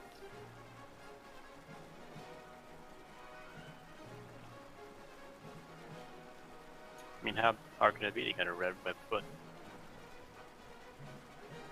I don't know. What has a red web foot anyway? Besides, like, some kind of lizards, frogs, Oh, we already discovered the Crazy ducks. ducks. Yeah, you already did discover in the book Men and Vultures, Denizens of the Darkened Depths and Dead Skies, that there is a creature called a womp, which is lavishly illustrated bestiary identifies rare creature called womps, bizarre aberrations with multiple legs ended in webbed feet. Although the womps are generally a pale gray color, the skin of their feet is a dark red. I showed you the picture. It was the spider thing. womp womp womp womp. Yeah, Okay. in your notes, it's womp womp womp. So we have the Night Hag. Tricorn. Yeah. Didn't we do considerable research on the Night Hag Ambassador Stone at some point? I don't think we did considerable research on it. Just that Night Hags have Dreamstones, and this particular one had something special about it, which makes it even more miserable.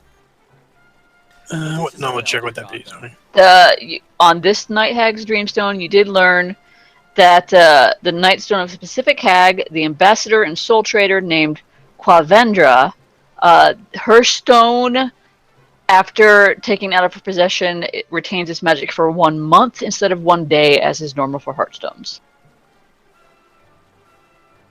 Maybe we should get hers last, just in case, because it's the only one so far we know of that has a timer.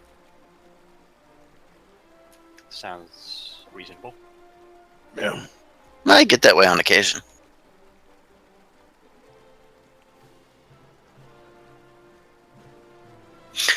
I don't know. I think we should go for the hat or the feet. Do some research into the hat. Okay. History, local, or planes?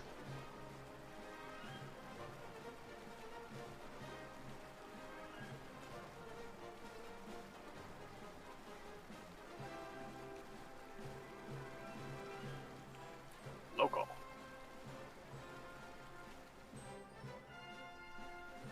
I assist Victor. Okay.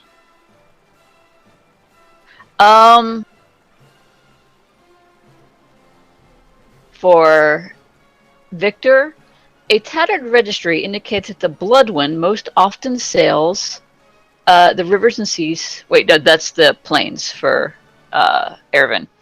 The registry indicates that the Bloodwind most often sails the rivers and seas of the Dreamlands, but it can cross into other planes. Captain Vandrick is relentless in pursuit of his victims, chasing them across the plains if necessary. You already learned much earlier that the Tricorn belongs to not a human pirate, but to a denizen of Lang named Captain Vandrick. Vandrick's longship, the Bloodwind, is a slave ship, although the slaves that he acquires are usually never seen again. Kel, with your role in the book The Shadow's Ship, Captain Vandrick's longship is made of dark wood with distinctive red-colored sails.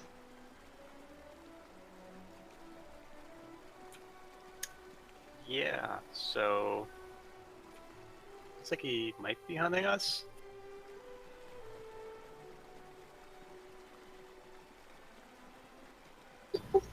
But if this is something from the dream world, then how is it here?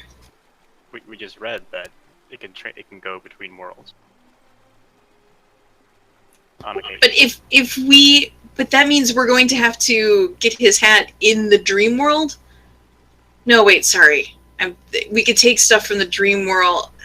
Our stuff in the real world goes to the dream world, but the dream world stuff doesn't go to the real. Okay, sorry. I wasn't thinking of it. My bad. It's okay.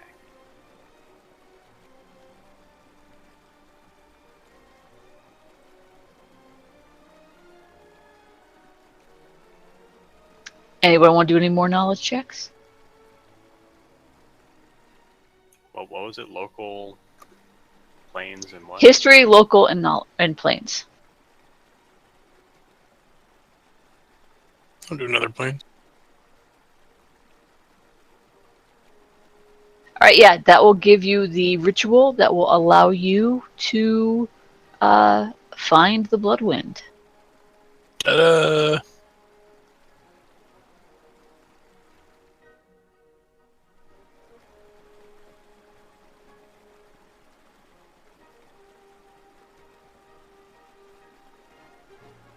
And during the days you're doing the ritual, the ship moves down, and the ship docks in a small town called Dabril, a village in Galt, which is known for its vast fields of roses and the production of exotic perfumes. It is a sleepy place set back from the Selin River, with the few hundred people who call it home generally working as gardeners and perfumers. rather than anglers or river traders. Your captain plans to meet some friends and arrange for additional supplies for her ships, and she actually takes half the crew with her when she goes. She asks all of you to remain aboard the ship to keep it safe and guard it. She says, although the town is generally peaceful, it is unwise to leave a ship unguarded anywhere in Galt. Galt, aren't they the ones that are like crazy and keep trying to kill their leaders? For those of you not familiar with this world, Galt is the French Revolution, and it has been for how many years? I don't know, like a long time. Decades, if not centuries. It has been it's constant anarchy. They constantly elect new government and then kill them all, and they get a new government and then kill them all.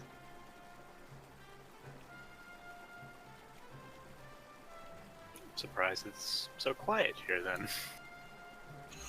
I know. It seems rather tranquil. We're probably off somewhere killing their leaders. Out of earshot of the ducks. This is a completely different town and not the same one. Wait a minute. Looks at the roses wistfully.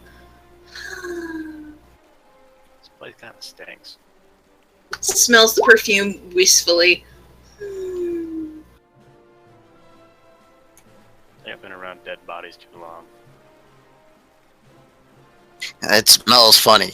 It doesn't smell like rotten shit. Yeah, it smells funny.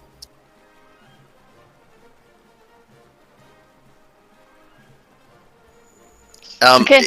If we're gonna fight, can we at least have the full ship size map so we have our full, movement? If it gets to a fight, then I will move you to the other map. Within an hour of the captain's departure, a Grey Gardener, one of Galt's masked executioners, arrives at the docks. Her appearance is hidden behind a full-face hood embroidered with a sternly glaring face. She has a thick build, a short neck, and a piercing gaze, evident even through the eye holes of her hood.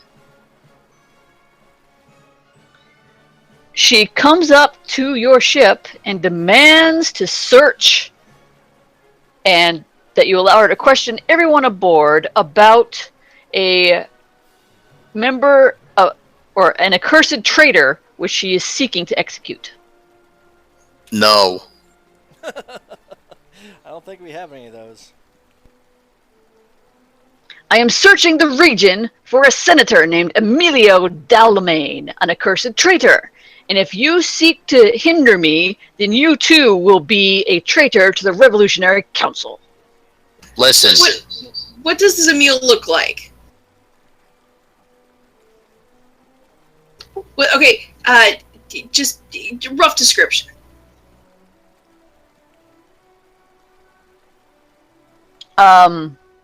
Give me a DC 25 knowledge check.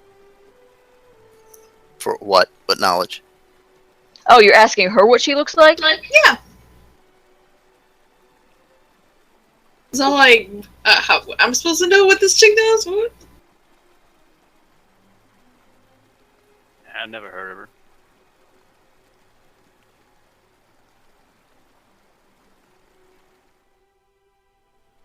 Well, I can tell you what he looks like, but She gives you a description. Her description sounds like a rather good-looking guy, but trim and clean cut and stuff. But she describes him, and you, as far as you can remember, you've never seen anybody fitting that description. She gets towards what sounds like the end of her description. It's like, wait a minute. So the guy, with the hair and the you were saying, I swear I saw him. He was heading up that road. He was trying to buy a horse, the fastest one he could find, and he was making a run for some border or something. I wasn't really paying attention. Give me a bluff check.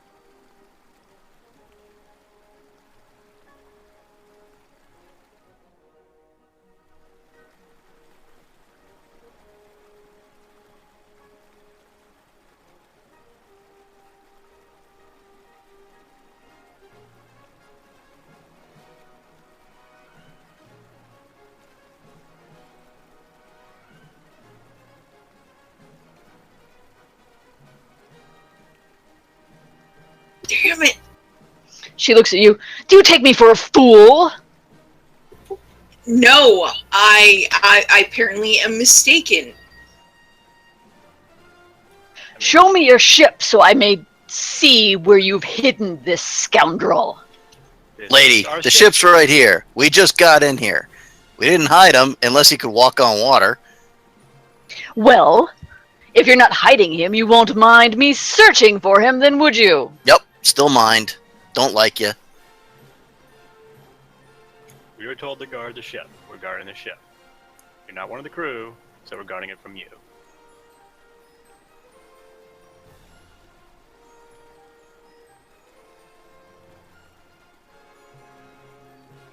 For all we know, you're not actually an official person. You just took an official person's wardrobe. No, it doesn't matter. They're the nut bars that go around killing everybody here in this country. Oh, well then they'll fit right in.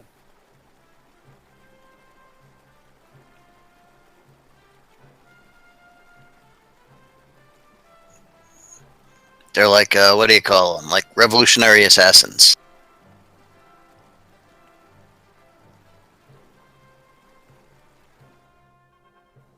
They technically are kind of, part of the legal authority of this town, or not town, but of this country, but the country's in constant anarchy, so take that with a grain of salt. It's all the size of the ocean we're on.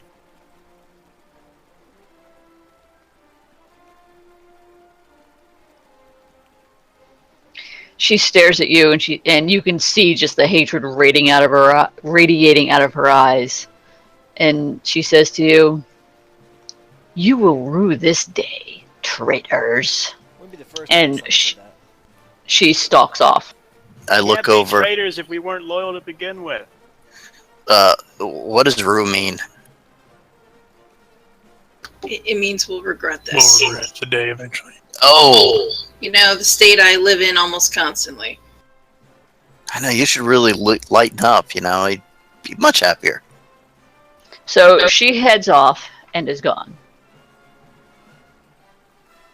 So, what do you think the odds are she's going to come back with a bunch of friends? I say 10 to 1. Just about guaranteed. I think I'll get on top of the mast so I can shoot down at things. Hoo boy. I actually think that this might be a good place to stop for the night. Excellent.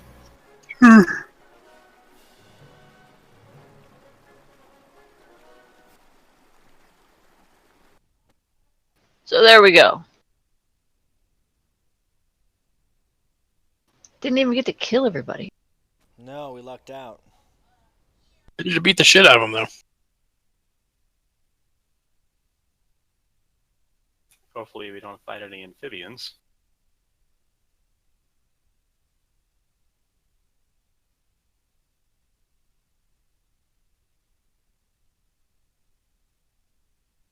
Well, I hope you guys had fun. So Definitely. Is there a Pathfinder version of a giant Sicilian? A giant what? Sicilian. There's 3 types of amphibians: frogs, toads, Sicilians, and salamanders. Yeah, I didn't know that. The more you learn, I guess. Only Sicilians I know are the ones that hung around fucking New York City and were Yeah, or Italy. talking about the old country. They basically are eyeless, limbless, worm-looking things. Mm. Oh, are they those, like, worm things that look like penises? I never attributed them to that. They're pretty long and thin, so I mean, if that's what you're into.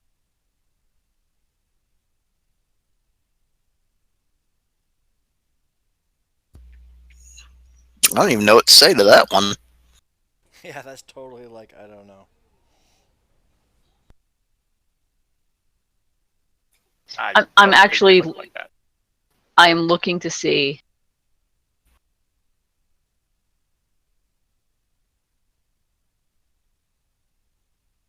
I put them in the Discord. I have seen them as the child, like, you'll never believe these are real. Is there like a name to go with the picture?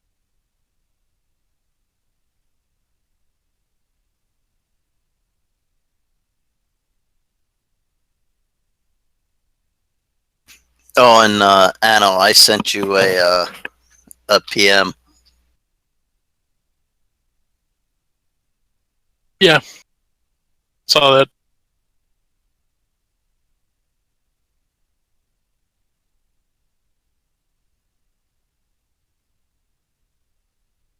It's the best float.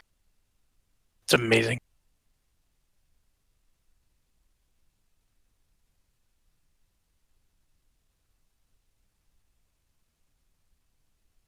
Yeah, and I just did the math, and I realized that the maximum I could have taken from my attempt to get out of the Dreamlands would have been 180 points of damage, and I don't have anywhere near that many hit points, even with my ability to stay conscious at negatives. Wouldn't have been able to walk that one off. Nope. I mean, the absolute most I can take and not be dead is 127, and I took 105.